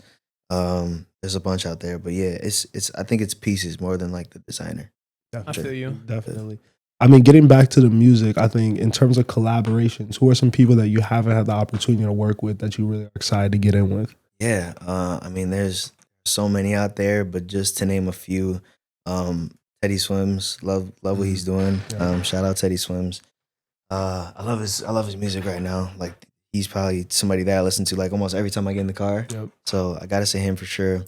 Who else? Travis. Like I want to eventually later on down the line just do a song with him. I feel like that'd be dope. Would you get back in your rapper bag? Or are you singing on that? No. No. I flow though. I'll flow. Yeah. I wouldn't be like sticking out like a sore thumb. No So conscience. it would work, I think. And say Bieber. Yeah. Why not? Yeah. That's one of my icons for sure. So I'll go with him. Mhm. So, Definitely. That shit would sound crazy. Yeah. Justin Bieber? I gotta name a female too. I gotta say like honestly Sabrina. I want a song with. Yeah. I want a song with Gracie Abrams. Yeah, and probably I'll say SZA. Of course. GOAT. So I got to get more hip to Gracie Abrams. Do you listen to her music? I listened to an album. I'm not super invested. No, I haven't really She's dove in dope, deep. bro. She's dope. Yeah, she's dope because she like she plays guitar, so she's like producing a lot of these tracks, and she writes all her own music too. Fire. Her performances, like I feel like they've just been getting better and better. So she's out of like the younger crowd, she's one to look out for sure. So, Yeah. I'm gonna tap in. Absolutely, got to. Gracie's dope. Shout out Gracie. Yeah. Yeah. And then kind of as you continue your career, continue your growth, what can people look out for next from you? I mean, I have a song out right now, "Loving You," that just Yeah. dropped on this past Friday. So go look out for that. And then moving forward, there's a lot to look forward to. Yeah. We got some songs coming out. I'll be, performing here and there. So definitely, just keep up with me on my socials and everything to see what I'm doing. You guys can follow me on all socials at paradise_WAV. See what I'm doing, see what I have going on, see what music I'm thinking about dropping, see what shows I'm watching, whatever it is. And yeah. Amazing, man. Yeah. Amazing. Shoot. I think that's everything. Y'all got any last questions? I think we Buzzer covered beaters? it. Appreciate you for coming Bro, through. appreciate man. you guys. Thank you for having me. Thank you for the Yeah. vibes. Thank you for the y'all. Thank the y'all, chop it up man. sesh. Of Appreciate course, man. it. Yeah. I Yeah. can't wait to see what you make. Absolutely, Facts, my facts. guys. Yep. Yo, so that was the Paradise portion of Pod 136. Good chop. Great artist. Go listen to music. Loving You out now. Yeah. Now I think we can get into a couple of the things that we maybe didn't want to talk about in front of company. Yeah, we didn't get to go into the full Radio is Dead social hour breakdown either. And that was what my question was. What was your question? So my question was, and it was really confusing when I saw it happening. It's a beer and wine shop. Why are people so lit? Well, you know what I mean? I mean, first, great atmosphere, great energy. I think that was one of the better events that we've done, just from a like, everybody could talk, you know what I'm saying? There was room to move around, but like it felt packed. Great food, great music, like great atmosphere. Shout out to Theo for hosting us. Shout. But yeah, I was confused about that because I was like, bro, this is starting to feel like a function. You know what I mean? I mean, you have to pregame whatever you go to a little bit. You know what I mean? You got to make it a bit of a thing at least. Like, oh, like what's gonna be my buffer? Like, as soon as I walk in, I don't want to just walk in and see people having fun. You know, just do this raw. So I think that everyone, I'm just being straight up. So niggas came there a little bit lit already on the edge, and they get their wine in them. Now, by the time you on your second glass, you feeling good. That's where I was at least. It took me about 2 glasses of the white wine, and I was like, okay. Okay. I was on the Vibing coffee for a little bit, so I didn't even go into that territory until later. And I mean, Milk Cross is so chill too. People just brought in drinks. Yeah. You know what I'm saying? Like, Caden definitely had 4 canned cocktails, and Jeff brought buzz balls, and like there was like alcohol. We're like still hard ghetto alcohol. with it. We're still ghetto with it a little bit. We're gonna grow out of that though. I did feel a little bit fancier drinking wine at the event. You know what I mean? Getting wine drunk feels sophisticated to me, at least right now still. I learned a little bit. I asked mad questions that I wasn't really paying attention to the answers to. Like, oh, what's the best Why is this one good here? What pairs well with this? Even though I ain't eating no food at the shit. But You know what feels mad sophisticated? Being sober. bro, I cannot lie to you. It feels really sophisticated and low key. You just like look down on everyone. I was gonna say that's the problem with a nigga like him doing some shit like that. Yeah. Because you gotta keep it to yourself, nigga. Do your Sorry, shit. I'm sober, But I'm not drinking tonight. Sorry. I hate both sides of it because there's those people that are like doing that and want to overemphasize it, but then there's the people that are gonna make a sober person feel bad. Like, oh, what? You're not drinking? Like someone who will do all that. It's like, bro, no one gives a fuck. Let them vibe out. Let them do their thing. Yeah. I like to see it because I think that you make more sound decisions about your night. For It's sure. like, okay, I've been here. I've seen everyone. I keyed. I did everything.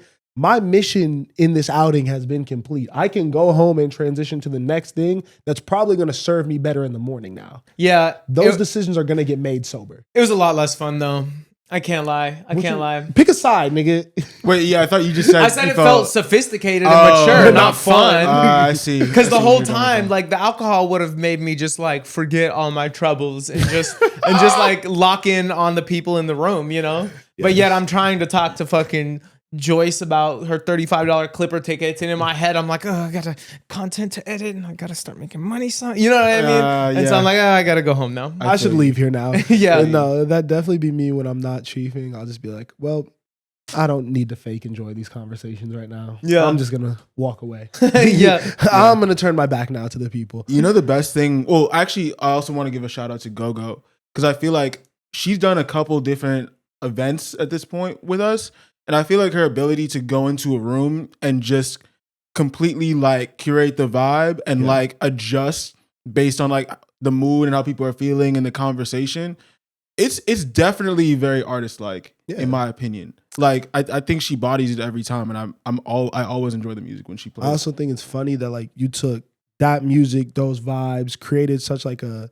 It was a very it was a black space. I feel like you had the Jamaican food going just in the middle of Culver City. That was really, really funny to me. I was glad to see the regulars at Millcross kind of come in and be like, oh, whoa, what's going on today? Feeling different in here. Mad ethnic in here. But yeah, it was an overall 10 out of 10 event. We went outside for a little bit after. I think that I'm a little bit over like getting drunk now. Like alcohol's ass, bro. I don't like the feeling the next day. You know, I think you need 2 to 3 drinks, but I don't think you ever need to go more than that. Is that a good number? Or no? I kind of agree because what I was gonna say is, especially with that kind of event, it's great because you can choose to do whatever. You can choose to go sober, or you can choose to drink, and you can choose to use it as a pregame for something else. But honestly, after having a few drinks, I was like, man, like I don't even want to be. I don't want to be in this state right now. You Yo, feel me? I'm just like, I don't want to be feeling the effects of last night the next day. Yeah. I am. Last night was last night. That happened. I want to move forward with my life. That's totally fair, but being drunk is fire. Being drunk is Being drunk feels amazing. No, it's fun. being tipsy is fire. Yeah. I enjoy being tipsy a little bit. It's like, oh, I'm a little like, because you're still also relevant. It's like, oh, I'm a little loose right now. You know what I mean? Pause. Like I'm having, like, you know, I'm having fun right now. Like I'm not really thinking about stuff as much. You know? Yeah, but there are things I want to be drunk for. No, but see, you're problematic, bro. And that's why I'm sober. No. I have a start and don't stop tendencies. I was You know what I mean? no, Spencer wants an excuse to say his wild shit. He's like, oh, I'm drunk. You can't be mad at me. Don't be mad at me. And it's just like, I don't know. It's just so much more fun. Like I've lost any desire to talk about things I don't want to talk about and talk to people I don't want to talk about. Yes. But it does feel good to like water those relationships, even if they're not ones you care that much about. You're not wrong. You know what I'm saying? So like if I can get drunk and just like go give everyone my 100%, it feels great. Cause I think I can still be me and like make points and like talk to them in a way, but like just they get my full attention. What? When I'm drunk, I give you my full attention and the full experience. You know, I'm energized. I'm here. I'm chatting you. Last night, I'm like kind of like on my phone. I'm like drifting off during conversation. I'm like, well, wait, what? You know what I mean? I'm not fully there. I like what you said because now I want to know what percentage do you give in like average conversation? What do you mean? Like in Like terms how of like much- effort? Percentage of effort, percentage of giving a fuck. Ooh. How much would you say you give average in a day? 35. 35. Oh, 35, say, bro. I think I'm a 70. Really? I don't talk to a lot of niggas though. Like if I'm gonna talk to you, I'm gonna give 70% at least. I feel like, Interesting. That's how I am. I feel like I'm over 80. you know, And that's why I don't like to talk to people and I don't like to be around people when I'm not in the mood to chat and give my all. exactly. Because like, and I think that's a big part of me is like, I don't want you to ever experience me at 50%. So like, I would rather be alone when I can't give my 100%. I think that's also why I like to be high alone. Yeah, I don't feel like I'm giving you my 100% when I'm high with people, and that bothers me. I want any time you interact with me for me to be at my best. and see, so my thing is like I think I'm a good listener. Yeah. But if you're an idiot or you're on bullshit, I don't want to listen to you. And it's like I get mad because like I just used my brain power to hear what you said and you said absolutely nothing. Now I'm annoyed. Yeah. So that's why I'm not talking to a lot of people. But when I am high, it's like my listening goes down a lot. So it's like, but I can piece together what you're saying, but I'm not giving you all my brain power so you can get more bullshit off. Yeah. Honestly, I feel like these are very like self-aware takes from both of you. Especially what Spencer said. Like, I do feel like you try and give your all to every conversation, but I have seen you like completely duck off when you're not trying to do that. Exactly. You know? Last night, y'all saw it. Like I was so glad to talk to you guys and see you guys, but like I'm not in a position where I can give my all, so I'm gonna close the door and be alone in here. You know what I mean? And like do my work. The way that I personally move through life, I feel like I'm just a little bit too approachable for my liking. You know what I mean? Like because Too many niggas be walking up to you trying to talk. Yes, yeah, niggas. You feel me?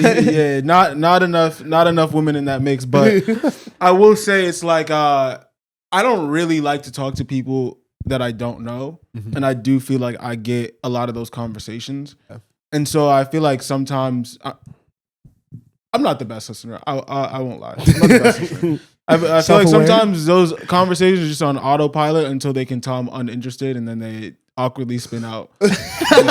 I hate a nigga like you because Jose will also be like stone faced, like not listening to you. Yes. I don't just stare at you like, you done? Have you finished talking? Like people that try and approach me on some business in the club, bro, you're never gonna get a real answer from me. You actually might get the LA spin where it's like, yo, bro, yes, we should collab. Let's go. Like right now. The LA spin. Yeah. I got my camera in my car. Nah, no. I had the worst conversation with a random person last night. I seen this dude just standing totally alone. You know what I mean? By the DJ booth. Just like really just so alone. No one, not talking to no one, not going nowhere, not eating nothing, not drinking nothing, just standing there. And I'm like, okay, let me see what he's about. What's going on? Let me see what he's about. So we talked for like 5 minutes, and then I'm like, "Oh, I'm never ever doing that again, I bro." see why you're alone. That was the most painful shit in my life, bro. Like, No. I won't speak about him because who knows who he is. But What was nasty to me was walking up to Osei in a conversation, and I realized about 2 words in that he was excited to leave the conversation, so he just spun the conversation onto me. Oh, I yeah. was like, "Oh, you two should talk. I'm about to walk away." Though. Osei does that. I feel And like he left me on an island. I'm like, wait, I did not want to talk to this person. Yeah. I don't know this person. I was just trying to get one little joke off with you. Now I'm here. It's the best spin move, especially at a social hour. No, because you know what I mean? I didn't like You it gotta because I meet new saw people. it. I saw what was happening in front of my face, and I was like, well, there's nothing I can do here. So how did you guys leave conversations you didn't want to be in last night? Because a social hour is a little different than like out because it's like smaller and like there's not that many people there. So like, how do you get away from somebody who you're done talking to? Hey, I'm gonna go get a drink, walk like towards the drink thing, like just kind of turn my back and go. But like I was like, just make a statement and then start moving. Okay. I'm gonna go to the bathroom. I'm walking away now. Yeah. You know, just What do you do? Yeah, well, I mean, I feel like I was seen as more the host, so I could be like, "Oh yeah, I gotta go take care of this," but I'll see you in a second. You know? Yeah. And then yeah. I'll probably see them like 20 minutes later because it's small space. But I love leaving conversations. I was feeling so trapped last night, being A, sober, and B, unable to use the bar as an escape. Mm-hmm. You know what I mean? Like, I hit some crazy lines. I was just like, yo, I'm going to go over here now. But I said that to dude. I was like, I'm gonna walk away. So call me. We'll talk. yeah. But, but as long as you follow up with like, it was really great meeting you, like, I'm going to see you around. Yeah. You know what I mean? At one point, like, I seen you guys, like, previously had been watching the Lakers game on your phone. Yeah. You guys weren't watching it anymore, but I was just like, hey, bro, I gotta go check in on the score over here, bro. But I'm gonna see you around. And he's like, oh wait, tell me what the score is. And then I walk up to Jeff, and he's not even watching the game anymore. I'm like, yo, get the game on. There will be no follow. So I do want to ask though, do we feel like that space is a good place to like do like a social hour, and is that idea coming to life in the right way? yeah. I think that's a good perfect spot. place for a social hour. Okay. I think a social hour is a hilarious name. Yeah, no, I right? think calling it a social hour it's accurate. I don't know what else it is. It's so on the nose, right? That is a mad, like I know I'll be making jokes, but like this is not a joke, I promise you. That is a 28-year-old ass name. For sure. Where are you going on this Friday? To the social hour. It's like so, but to be honest though, the wine was good, the drinks were flowing, the music was good. So it set the scene for a place where no one was gonna get too like out their mind, like doing no extra shit. Everyone looked good. I think it was a very well curated space. If you in LA, follow Radio's Dead. Another social hour coming soon, I'm sure. I mean, so we could just jump in to the most hilarious, not hilarious, serious, unserious thing to happen over the last couple of weeks. Shannon Sharpe, freak ass boy, horny ass man, be on camera doing all the extra shit. He has officially been caught up in a lawsuit where he was allegedly just engaging in inappropriate activities with a woman who was of age, but there is a large age gap. I think she was 19 at the time of these accusations. He's 50-something. So, I mean, my take is maybe a little bit different because I think, in the sports world, I watch a lot of people like Shannon Sharpe.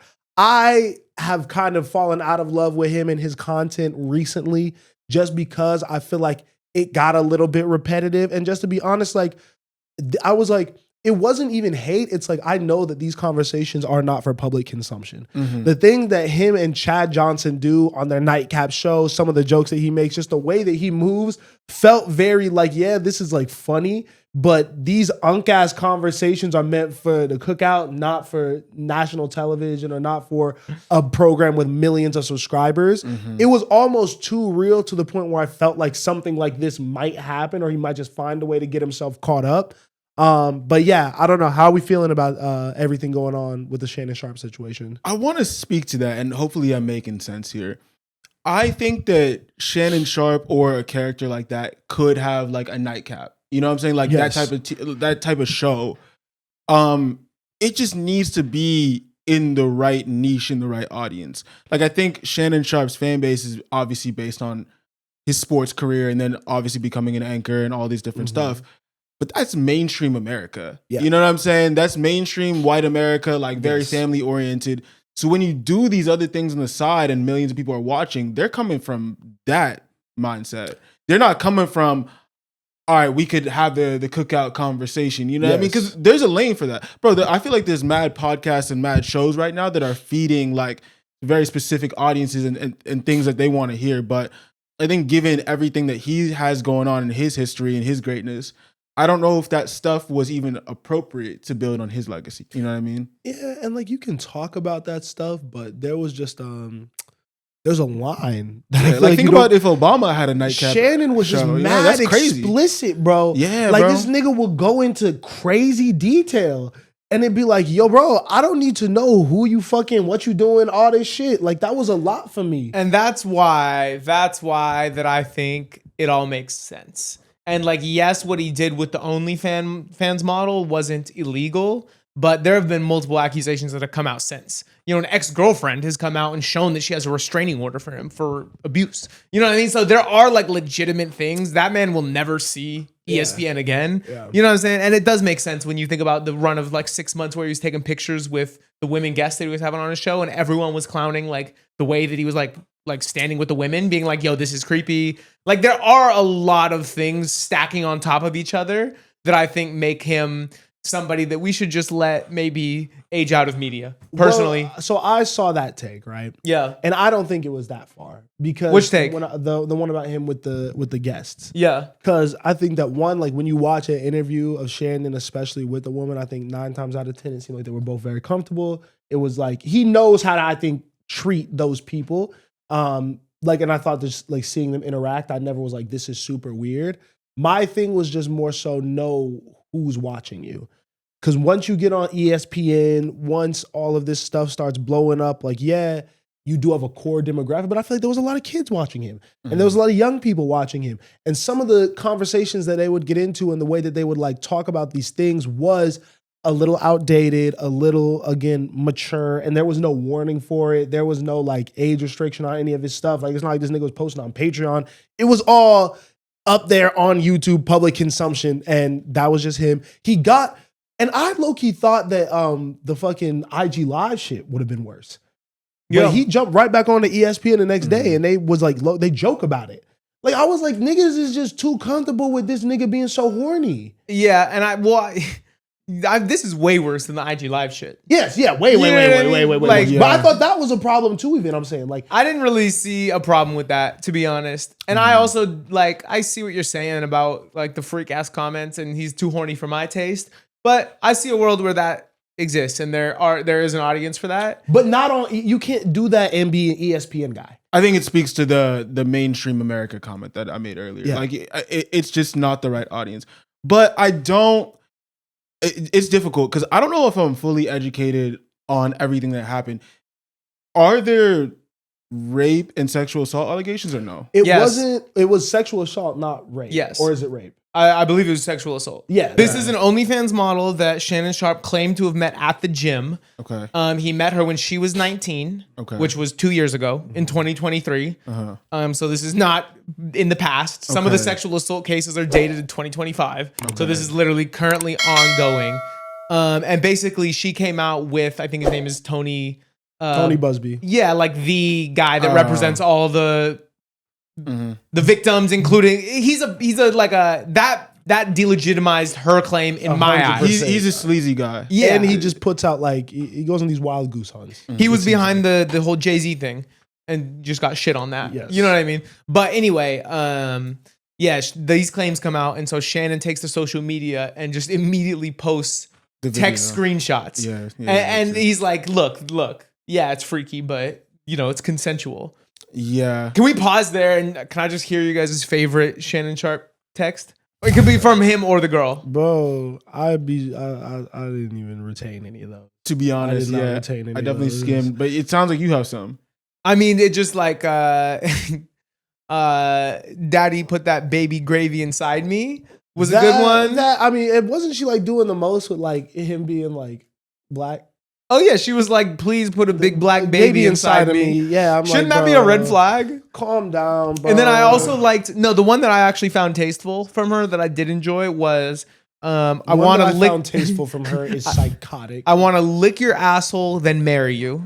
It's like, okay, like you know what I mean? You're too horny, gang. Like, bro, chill out. with these, bro? And like, bro, that's a 50-something-year-old nigga. Yeah. Dealing with a 19-year-old, bro. Yeah, that Like, to me is the what is biggest- this conversation you're having, dog? There is mad old ladies out there that's trying to fuck with you, Shannon. Why do you have to do this? But again, he was probably trying to get in his freak bag. Yeah. He was and trying to do his crazy shit and they could get that stuff off. And I think that's where some of the problem stems from. Because they did have that very, it seemed like a little bit like a bit is aggressive the right word to use? like you know? BDSM. Yeah. Like they were on that type of timing in their relationship. And I think some of the things that Shannon was doing, the girl maybe didn't necessarily give her verbal okay for. Mm-hmm. And the consent wasn't there, even though they had already decided they were going to engage in sex. It was like the extra steps that he was taking and maybe she wasn't comfortable going there. Yeah. And I think that this is it's an interesting situation to talk about because I think there is learning in this, especially if you're a young man like figuring this stuff out. Like it is important to like really be checking in with your partner and understanding like how far certain things could go to keep yourself out of trouble, obviously, but more importantly to make sure like they're comfortable and okay with what's going on. And I think that someone like Shannon probably was just like, yo, I think these niggas do get a little in their own heads, like, oh, I could get off whatever. Yeah. I because of my status can figure out a way out of this situation. I can move around the rules. I actually kind of like where this conversation is going. Because if you steered off Shannon real quick, I don't think men have enough conversations about this. Like, I know the concept like blurred lines or gray area has a stigma, but like, I do feel like there's like, bro, if somebody is consenting to have sex with you, like, it doesn't mean they're consenting to everything. Like, Type. you literally have Yes. to check in on different things and like talk about all of it. And You it's know what not I mean? like I just hate the way that people frame those types of conversations into becoming awkward. Yeah. Because there's a way that you can like check in with your partner and do those things without like making it something that's gonna like stop a moment or like just throw everyone's vibe off. You know what I mean? And like I think as you go through experiences, like you figure that out and learn how to maneuver. But yeah, I don't think this nigga Shannon was just worried about that shit. Sounds like they didn't have a safe word. You always need a safe word when you're doing the freaky shit. Yeah. There are so many ways to do the freaky shit right. You know what I'm saying? Yeah. And I'm not going to get on here and shame anyone for any kind of freaky shit you like to do. Yeah. You know what I mean? Like whatever gets you off, gets you off. And I'm hope- shaming Shannon for the way that she was talking to him. I'm so sorry. I think, well, I guess the one thing that is weird is when they bring race into The it. race shit is Yeah, weird. that The race shit is a little the weird. race shit is weird, and you look like the type of nigga that wouldn't want to be talked to that way. I'm so sorry, Shannon. Like you're just doing, like it's just like you can't. He does too much. Yeah. He does too It's much. so, and I don't want to sound like I'm defending this guy at all, but it is so interesting to me because I think I also have to say that, bro, we all know an unk that's kind of Yes, like that. You yes, feel me? this is unk like shit. it's not, and while it is wrong, it's like, bro, like I just feel like some of these guys just grew up in a different time. But too. why are you posting the screenshots? Why are you this? Well, because they were playing with his life. Like when you're saying like sexual assault, rape, like. But now he did all that shit. So what did you post that shit for? So Well, I mean, but I think the posts weren't incriminating. I feel you. You know what I I mean? feel What you. happened after that right, is you're more right. accusers came out, and we hear that his ex-girlfriend has a restraining order from him, and you start to put all the pieces together, You're right. and you're like, wait, this guy probably is actually problematic beyond being like ultra freaky. Yes. And so the posts to me were not necessarily a misstep, but it's also on some unk shit. It's like, hey, look at how we were talking to each other. Everything we did was already agreed upon, which it doesn't seem like it was. You know what I mean? And that's why I'm like, this is a difficult one for me. I do like Shannon. I'm not gonna lie. I think he's funny. I think he's funny from everything I know about him. I enjoy his shows. I don't think he's the best interviewer. You know what I mean? But I think as a personality, I usually am entertained by the things he has to say. So that's why this one hurts a little bit, because I'm also like, I just think he's like kind of a funny guy. But you don't think so? I do think Shannon's funny. To me, he always gave a little bit of the "I'm not black, I'm OJ" energy. A little Okay, bit, I can see where that. it felt like, No, I you can know see what I that. mean? Like it's like he felt like the type of person to me to preach about not like equity doesn't matter to him, you know, understanding that like we have to work twice as hard for certain things. You know, it's like if I made it, anyone else could make it type mentality. But it's like, well, there's certain situations and things. That being said, though, like extremely, extremely like motivational and inspirational story.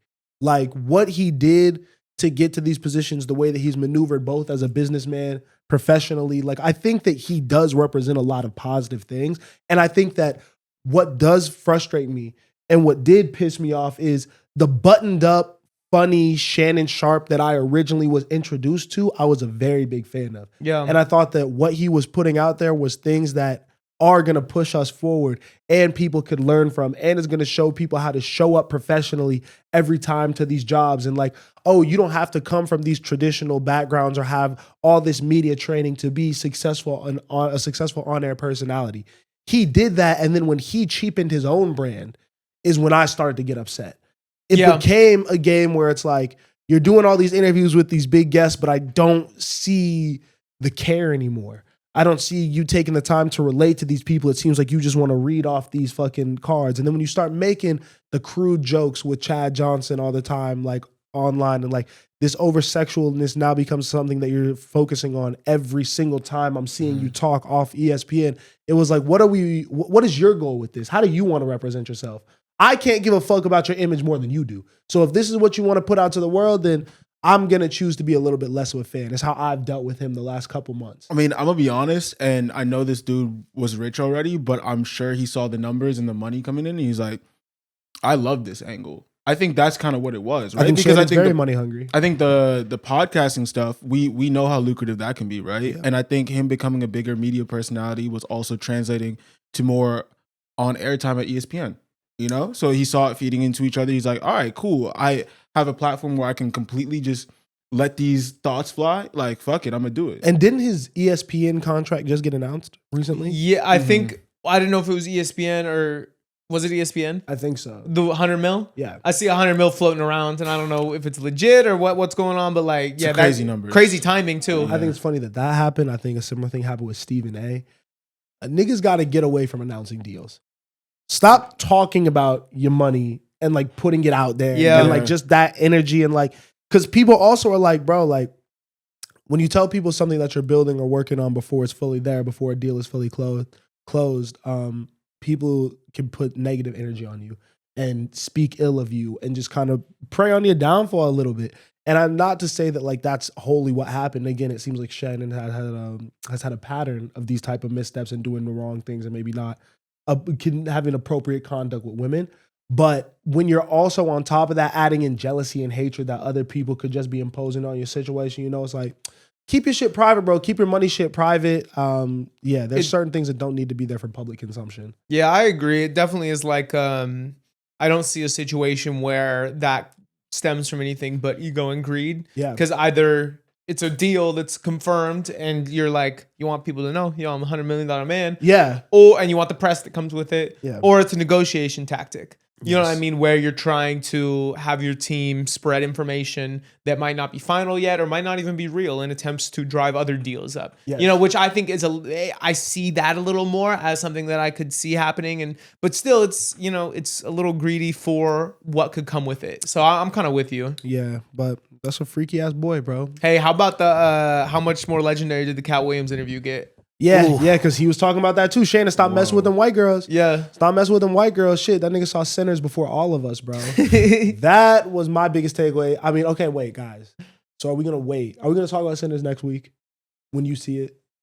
I mean, I guess we have to. It does feel a little late though. You know what I mean? Like, bro, they had spoilers up in the first 24 hours, bro. Bro, I was seeing that shit all over. Go ahead and chat. No, I'm not gonna. No spoilers. I'm gonna talk about just around it. Though. No, I'll walk out of the room. No. It's very cultural. But stay for a little bit. Because I do want you guys to cover. But stay for a little bit. Because I want to ask you a question too. Why? Well, how do we feel about Ryan Coogler? I asked this in the Paradise interview, but I didn't want to seem like a hater. This nigga looks too smart for my liking. See, I can walk out of the room. The nigga look. No, what do you mean? I don't. You don't know what Ryan Coogler looks like, so you hate black art. Let me let you guys talk about Sinners. This Mom, guy. I can't let you start this conversation with hate on He Ryan looks Coogler's too look, smart. bro. I'm sorry. I Bro. don't fuck with it. I don't trust it. But Ryan, shouts out to you. another positive black man, win for the community. I want you to do great things. I want you to continue to get money. I feel like giving you the rock is very important. But you look smart, nigga, and I gotta ask questions. You hate an educated black man. I love educated black people, but the nigga looks like he reads books. You know what I mean? And that's why I have to ask questions about What do you think is the worst part about his look? What are you trying to convince me of? What do you want? What are you gonna say to me that you don't expect me to fact check because of the glasses you're wearing right Bro, now? I think he's just leaning in. Sinners is getting mad, like positive reviews. That niggas are calling him a genius, and he's just leaning into that. Nah, you feel me? I'm not gonna You lie. gotta lean in to the narrative. Do your you feel me? thing. Do your thing. Be successful, Ryan. You deserve it. We just talked about how freaky Shannon Sharpe is. Just a freaky ass movie a little bit. I'm not gonna lie. How so? There was a lot of fucking in this movie. Nah, really, just that one scene. Nah, but there's before she eats his face off. Nah, bro, because homeboy was fucking Yes, the voodoo girl. Yes, yeah. That was super random. Yeah, just so horny over the spices and shit. Yeah. I felt like that scene didn't need to be in there the way it was. Bro, I was watching it. I'm like, I see what's happening right now, but I guess it establishes their relationship. But Yeah, for sure. But overall, I think it was a very good movie. Mm-hmm. I think it lived up to the hype. For sure. I don't think it was this big, profound thing. I think it was just an enjoyable piece of content. Mm-hmm. Mad rewatchable, I think, is the thing that we both landed on with it. Yeah. But how did you feel watching Sinners? I liked it. I feel like the Twitter conversation is still a little confusing to me because when I finished watching it, I was like, that was an entertaining movie. I don't know if it was the craziest movie I've ever watched. Yeah. But I do like the way it was shot and the messaging too. I think that sometimes, it was more, to me, it was more of a comedy than anything. Yes. I think sometimes the references to black culture he made, or like even like jabs at white people that he took, and just like nods to like us, were really funny. You know what I mean? Like when homegirl walks out of the barn, or I guess what would you call it? Like not a shed. I'm trying to think. When he runs out of the juke, whatever. When she walks out of the juke to greet the other white people and is literally tells Michael B. Jordan, "Hey, I got this. Yeah, I got this. They should talk to me because they're gonna listen to me." And she walks out and gets bitten by the vampire. It's like look at white people, and then and they let her back in. It's like he's kind of like, "Yo, watch out." You feel me? Like you letting these white girls do whatever. Nah, they be wildin'. Don't trust a they white be woman. wildin'. Yeah, exactly. But besides that, I think that is this one of Michael B. Jordan's best performances? Is this their best collab? I mean, they work on everything together, basically. Yeah, I think this is one of his. Yeah, no. I think that was my takeaway. I think this is one of Michael B. Jordan's best performances, simply because of the fact that he played two characters. Nah, he was working. In my opinion, bro, that's a lot of acting. He was grinding. You feel me? And even sometimes I was even confused. I was like, how did they shoot this when they're both in the car and then the dude in the back is talking to both of them? Like that shit didn't even make sense to me at some points when I really thought about it. And then the end scene where he's fighting himself is hilarious. Yes, it's so funny. It definitely went Rambo. Bro. That's why I say this is a comedy, bro. Because at the end where he turns Rambo and starts killing the KKK and then throws a grenade in the car, I'm like, yo, bro, this is mad unnecessary. I was literally the only thing that I didn't love was the scene where they're explaining the connection with all the music through the different eras. I thought it was a little bit corny, but other than that, is Haley Steinfeld black? Yes, she claims that she is. I Googled it. I did Google it. So you didn't see this? I didn't Google it. I just know that that's her real lineage. So yes. So in the movie, she explains that her mother's father was half black. Her grandpa is half black. Yes. But that's the way she says it. And then I Googled it, and she was like literally like same lineage. Her grandfather is like half Filipino, half black. Let's talk about it. I wanted her to say nigga. I mean, what would that? You can't half step. What would that have Stand accomplished? in it. Oh, you're saying you got to double down. Stand in it. What are we really doing here? If you black, say it. Turn it up. No, but let's have this. Turn it up. Let's have this conversation. What do I feel? Let's have this Let conversation. me see how you say it, and then that's gonna make me determine if you could get it off or not. So back in the day, obviously, like she's passing. You know what I mean? Yes, like my queen explained this. Yeah, no. Explain what the. So I mean, this is a meaning real of this. thing, right? Because if you kind of follow the story, while her grandfather was alive, she is not able to deny her blackness. Mm-hmm. And in a time where it was more advantageous for you to be fair-skinned, white, you are going to try to get every advantage you can, especially when it's life or death. Mm. So historically, a lot of fair-skinned people, once the black family members weren't around anymore, had passed away, they would then pass as white people. Mm-hmm. And that would require them completely abandoning everyone they grew up with, everything they know, and moving on to this new life, coming up with a new identity and everything. If you got found out, obviously it'd be a really, really big deal. And so that's what Haley Steinfeld's character was allegedly doing in this movie. Mm-hmm. In 2025, that's a white person. Yes. And this is what I also wanted to add to that is that passing, I do feel like it kind of still exists today, but realistically being black is lit. You feel me?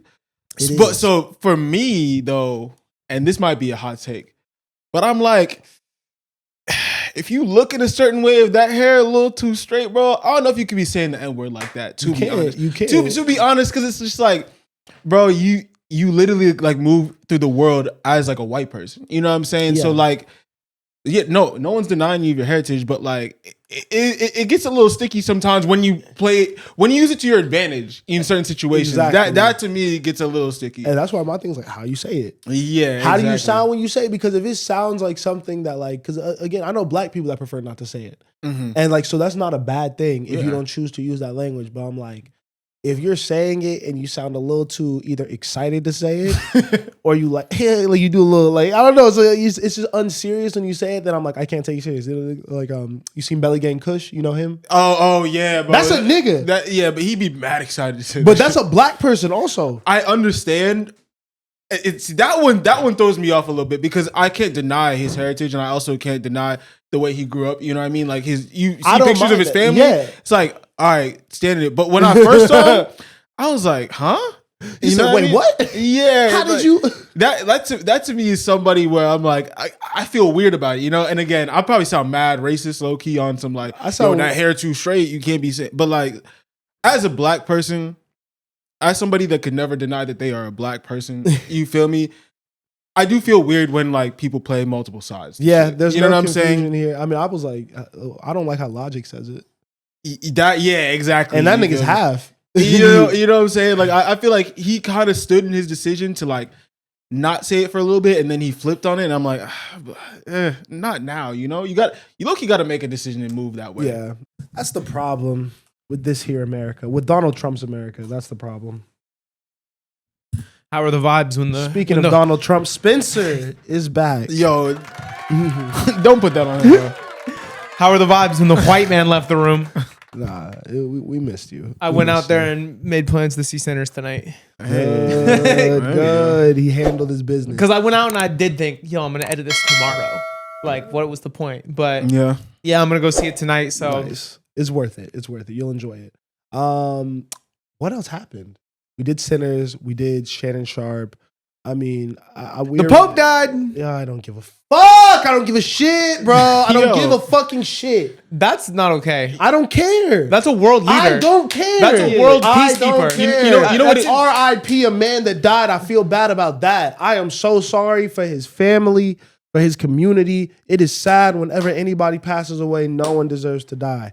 All of that being said, why do I have to care about the Pope? I'm not really saying that you have to. I kind of understand the apathy, but it is interesting to me because you are somebody that is pretty religious. Like you speak about God a lot. So like, I'm not even questioning. I'm just more like, No. It's interesting that you don't really resonate with I it. think that the way that I look at religion, and obviously we don't have to get like super deep into that because we'll make it about the Pope. But I think religion is a very personal. Mm-hmm. So like I think that I was really blessed to grow up around. I went to a Jewish school, you know what I mean? Mm-hmm. One of my closest friends in the world is Muslim. You know, I'm obviously Christian or whatever, but like I think that there's no right or wrong way to practice religion. There's no figurehead. There's no way to do it. I don't think going to church every single Sunday makes you a better like religious person reading the Bible every day. You know, your relationship with whatever you believe in is personal. So that's why I'm like, I don't think he matters to me. I That's crazy. That I maybe I could say that better, but yeah. He matters not because he's the figurehead of a church, but because he's an extremely, how do I say this? he's a really progressive peacekeeper that has reign over one of the largest institutions in the world. This is like if like when I know Gandhi did some fucked up shit, but like when like a Gandhi passes, when somebody that inspires peace across the world as the leader of an institution or a country or a religion, the Pope is a very important figure. I'm glad you said that, though. You know what I mean? It's like, Well, I'm glad you said the Gandhi thing. yeah, Because again, I think these niggas is weird too. I'm sorry. okay, But I think this Pope had been very first vocal about social issues, and also I don't think that anything weird happened with him. I think he was like Yeah. a very like clean cut, like It's- really focused on like making change in the world. I And just it- think- a go better ahead. example might have been when like Nelson Mandela died. You know what I mean? Like that is like that should matter to you, even though you're not a member of his country or like Well, maybe. no, okay. he's fighting for black people. though. Well, so I will say, okay, Here's- but you listen. So I hear you. I feel like it's more the essence of what he's saying rather than like what he said, because I think Nelson Mandela is a different. I don't know if this Pope is always fighting for like social justice. You know what I mean? He kind of In the was. That same was way. kind of his thing. The Vatican is just creepy to me, bro. I don't know. Like all of it is just makes me a little bit uncomfortable, uneasy. I don't know. And the more I talk about this, the more I realize that I may not care so much about that institution either. I'm just excited that we might have a black Pope and A that he's bloke? Ghanaian. The blope. That would I be mean, that would be so fire. yeah. Just cause, why not, right? But yeah, you can give. Do you want to give us like the entire? No, I think Spencer got it. Yeah, I mean, I just think obviously I'm not like in tears, in shambles about it, but like RIP somebody that I think was really influential, really fought for gay rights, LGBTQ rights, was the first person to really like stand on that in the Catholic Church, where it's been like a huge problem. Like that's where a lot of like anti-gay rhetoric comes from, and historically a lot of persecution has come from. So to have the leader of that institution say, no, hey, we've been wrong this whole time, let's move in a progressive direction. Yeah. He took an institution that has historically been incredibly flawed, one of the most evil institutions in history. Yeah. And what he did is he steered it in a really positive direction. You know what I mean? So like you can say what you will about the Catholic Church, but Pope Francis's impact on the Catholic Church and on the world as a whole was incredibly good. Yeah. I So think RIP him. I think that is a good angle to take it from, because I think that's where like my stance could be wrong, because he, as an agent of change in this previously maybe corrupt, like not good system, that's why he's important. Yeah. And that's why he matters a lot. It's like- Obviously on top of being a person. Think about like I don't even know if we have a good example in America. You know what I mean? I'm trying to think of somebody that came that wasn't from, like, he's also not just like a white guy. He's the first like non-white pope like ever. You know- Non-white? What is he? Hispanic. Oh. I don't know if Hispanic is actually, he's from like, I think he's from South America. I think he's from, I'm trying to think of a con. let me See, check that one is race versus ethnicity to me. So I hear what you're saying, but like that's a white man. Oh. That's so interesting. I'm thinking like, Is an Italian person a white man? yes. He's Argentinian. He's from Yeah. Argentina. Don't they be racist over there? Yeah. Anyway, They be mad racist over there. I just think he was somebody that wasn't historically like everyone. All the popes have been like European white Catholics, I you know. feel you. So to have someone coming from Argentina and steer the ship in a really positive direction. Think of if somebody did that in America, you know what I mean, and like really turned this shit around. Like, yes, America was built on flawed morals and is a problem and has done a lot of harm. But when that person that like came up and like really changed shit, when they passed, it's gonna be like, wow, you know, you did a lot of great for this flawed institution. Yeah. You know. The Pope having to prove himself to us is hilarious. That's a Okay. religious world leader. So now, RIP Pope. I think that was really good. I learned a lot about the Pope from you just now. I want to pitch you guys my movie idea. You've heard about this. It's a good one. I think there should be a movie about the Pope dies, and obviously there's like a bunch of people that are trying to be the next Pope. I want this really like, it's got to be a comedy movie, like some Adam Sandler shit. And there's one just random guy who's like kind of goofy, just like doofy guy trying to be the Pope. I think it'd be called The Good Pope, and you're just watching this kind of like clowny like joke guy trying to convince people to like elect him. Did they elect you? Yeah. This guy wants to be elected as the next Pope. I think that'd be hilarious. That's fire. Does that movie not exist already? Bro. I mean, Conclave came out last year and it was up for Best Picture and it was all about the electing a new pope, but it wasn't funny. It wasn't Okay, funny got at you. all. This is a comedy Got called you. The Good Pope. Guys, if you make films, hit me up, collab. We'll put this together. I think the church would try and shut that shit down. It's like the Book of Mormon. Everybody, because everybody could get jokes in that. The church would let it happen. The way the Conclave was very like, look at how fucked up all these people were. Conclave was my favorite movie of last year. That should have won Best Picture.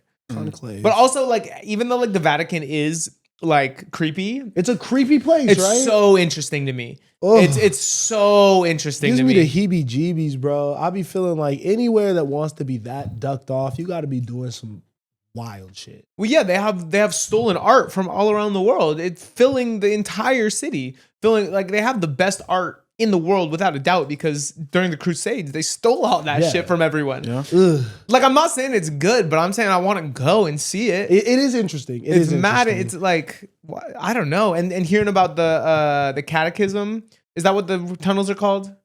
Catacombs. Hearing about the catacombs. That's in Vatican City? Yeah, and there's like records. Yeah, there's like bro. all the historic records of the Catholic Church where you can find information about anything from fucking seances to like all the what's it called? The Devil Be Gone. Exorcisms. And like I think the Catholic Church is probably the most powerful institution in the world. So I think the world's secrets, if we really want to get into some Illuminati shit, I think you'd probably find it in the Vatican. I agree. And I think that all the popes are probably in on it. Maybe. They're literally like the head of this shit. I feel like you gotta know all the fucked up shit if you're the Pope. You know how Spencer got up for like our segment? I think we should like get out for this one. Just 'Cause Spencer ISO? this man got way more knowledge on this than both of us. Should I just ISO about the last Pope theory? God. And why Pope Francis is going to be the last Pope and why the Judgment Day is coming in the next 30 days before the new Pope comes? Oh God! Wait, does that mean that the world is over? Maybe. Damn, man. I didn't even get rich yet. What's gonna happen first? New Pope elected or Shedeur Sanders getting drafted? Well, he got drafted already. Yeah. New quarterback for the Cleveland Browns, Shedeur Sanders. How are we feeling about his draft day fall? We got a little bit into it with Paradise. Is there any more kicking his back in we want to do / uplifting him for his escapades into the NFL? Oh, uplifting or talk about it more? You can uplift him. You can talk about it more. What's your opinion on the whole Sanders situation? I don't know, bro. And again, I don't know if this speaks to the overall point that you were making, because I think you were also making a point about Deion Sanders and the way the family moves in general, and this might be more singular. But there's so many criticisms of like Shedeur Sanders being like flashy, being arrogant, not being even the best quarterback or whatever. But I don't know. Again, you're gonna have to course correct me here because maybe they're more talented. But I just feel like there's a bunch of white quarterbacks that have been like that have just gotten it off. I feel like Joe Burrow, for example, like got that shit off so crazy when he was at LSU. Because Joe Burrow is a fucking demon. Okay. What Joe Burrow did and won a national championship. This is my issue with Deion and fucking Shedeur and all of them. I was told for fucking 4 years that this nigga was the best. That this nigga is so good. That this nigga is this revolutionary prospect. And every time I went to go watch Colorado, them niggas lost a lot of games. Mm-hmm. They were a mid-ass program. When he was at Jackson State and they went crazy, this nigga just was overwhelmingly more. They had a better team than everyone else. But you're acting like they didn't turn a program around. Bro, I don't give a fuck. A program that was in the hole. But he's not. That doesn't make him good. That means that Travis Hunter was generational too. I do feel like that makes him good. Bro, somebody they were like 2-11. They were like 2-11 before. He is and then they became a winning football team. Yes, he was a good college player. Okay, not a good NFL prospect. He was never a good or great NFL prospect ever. That's why he ducked last year's draft. Shedeur was eligible in last year's draft and knew that he wasn't finna get drafted high because there was real ass comp there. So he stayed another year, went here and thought it was going to be sweet. And I think he was talking and moving all year like it was a foregone conclusion that he was going to be this top pick, to the point where, again, he has his dad and him coming out saying, if we don't like the situation, we're not going to go there. He's working out in New York Giants cleats way before the draft. Like, he's not this player that could do all the bullshit. See, I do think things like that are bad. I think, like, especially in life in general, you can never make assumptions and you can never act like something's going to happen before the deal's closed. We actually talked about that with the Shannon Sharpe shit. It's like, bro, if you're putting your business out there, if you're being braggadocious before you even receive your blessings, it's probably going to fall through because people are going to throw dirt on your name and those conversations are going to come back around. And it's just like that. But that being said, I do feel like 144 is crazy. I think that there's a lot of quarterbacks that have acted a certain type of way and like are not necessarily like they get into the league and don't perform. Yeah. And I think that's my problem. But Is they that were you're talking better about he's than a him. good college quarterback. I think there's a lot of good college quarterbacks that like underperform when they get to the NFL. I just think it's like I don't know. I think this is really just more a perspective thing. I think it's a bias thing too. Yeah, I don't think he should have went all the way like 144, but I don't think he was a first, second round quarterback at all. I said that before. Like, bro, I just don't like niggas telling me I should care about some shit that I don't need to care about. Shedeur Sanders' NFL ceiling is Andy Dalton. That's his comp. That's a high ceiling. No, it's not. Andy Dalton was a great quarterback. Andy Dalton was never going to win you a Super Bowl. Andy Dalton was good for maybe one playoff game in his best season. I mean, you have this whole like championship or nothing mentality, but like if the Browns won some playoff games, that'd be dope. Nah, they got rid of Baker and he did that. Yeah. And they treated that nigga like dog shit. Also, that's another one. He was hyped up in college and didn't perform, right? Baker Mayfield was 10 times the college quarterback that Shedeur Sanders even thought about being. All right, so you Johnny really Manziel. feel like he's just like not a strong player at all. Yes. 'Cause all of my issues are with him as a football player. I think because really, I'm really going off the game I saw in person, maybe like one other game, and then like what people are talking about and the Shannon Sharpe tweet. So, or not Shannon Sharpe, sorry, Stephen A. Smith tweet. Yeah. So maybe you're speaking from a perspective that's a little bit deeper on his performance level, and obviously Travis Hunter is an exceptional talent. Yeah. But yeah, I mean, if you really feel like he's just not that good, then maybe that's part of the did you see Caleb Williams at USC? Yes. No, that nigga was balling. Like, there's tears to this shit. But then came in and underperformed. You know what I mean? So you really, but even when he was underperforming, though, you see the flashes of excellence, and they're building up a team around him. But you watch Shedeur and you be like, this nigga looks nice. On Twitter, yeah. Right. But I respect that. The clips on Twitter. I don't watch a second of college football. It's not interesting to me. He didn't care about what Dion was building. You know, I'm not gonna lie. I think the NFL and college football is more interesting than the NBA to me. I don't know why. It's easier for me to engage with it. I think the NFL might be more interesting than the NBA. I like the NFL a lot. I think the NBA, there's just more storyline.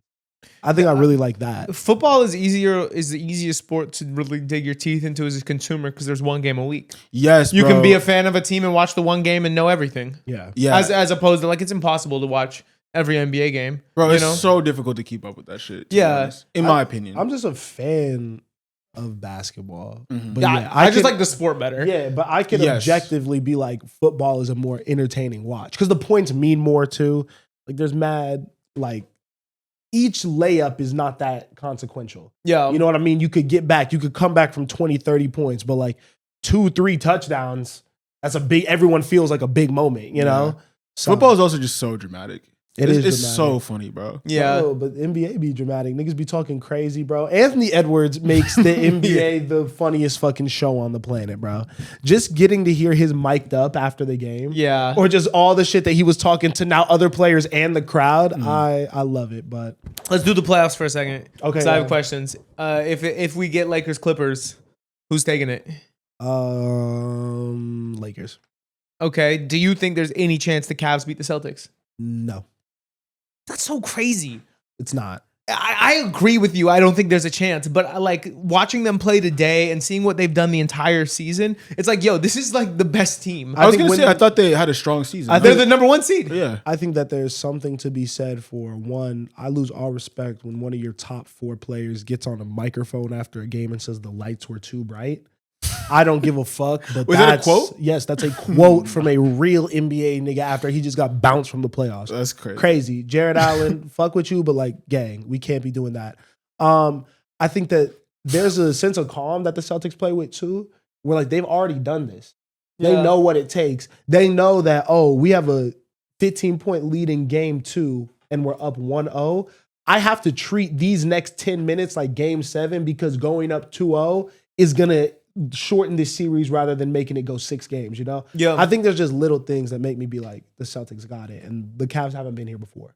I think there are 3 reasons why I think the Celtics are not really getting fucked with in the East. Derek White, Joe Mazzulla, Joe Maz, and fucking Peyton Pritchard. Bro, Joe Mazzulla. So did you see Tatum get injured this weekend? No. So Tatum gets undercut, falls on the ground, lands on his wrist, fucked up. He's like on the ground, like, medical staff runs up, right? Joe Mazzulla, the coach, says, hold on. Like he like holds him back from running and he yells at him. He says, get up. Get up. This motherfucker is crazy, I was bro. like, this is the best. This is my favorite coach in the world. Another time, like Kristaps Porzingis got elbowed in the head and was bleeding on the court in the post-game press conference. Joe Mazzulla was like, yeah, I like seeing him bleed.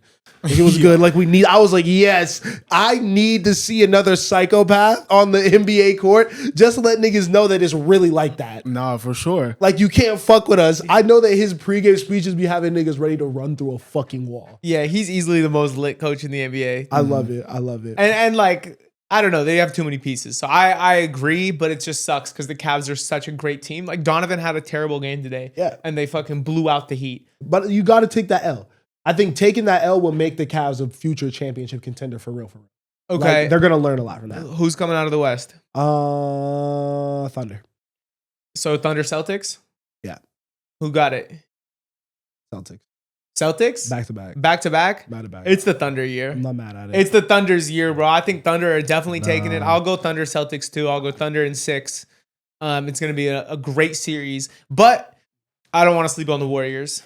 I'm sound asleep on the Warriors. I think the Rockets are going to handle that. I love that Draymond is getting exposed. They're like, Draymond, we need you to do more. All of our players are injured. Can you get us 10 points tonight? And he's like, I'll get ejected. I'll tackle a nigga for you. But they're washed, done for. I think that the Rockets are going to get them out of here in 6. I think the Timberwolves and Lakers. Timberwolves, Lakers, Clippers all have a chance, though. Who would play the winner of the Rockets Warriors? It's Lakers or Timberwolves. It's Lakers or Timberwolves? Yeah. I don't know, bro. The Warriors, like, you just can't count Steph Curry out. He's greatest player, greatest shooter of all time, one of the top 5 basketball players of all time. Nigga 36, bro. And fucking Jimmy Butler, bro, in the playoffs is one of the best players on the court at all time. I don't know. Watching that game 1, I was like, damn, I forgot how incredible Jimmy was. Like, I feel like Warriors fans were really underappreciative of that trade. 2 niggas 35 plus, bro. I'm off it. I'm sorry. Too much youth, bro. You hate old You're people. done.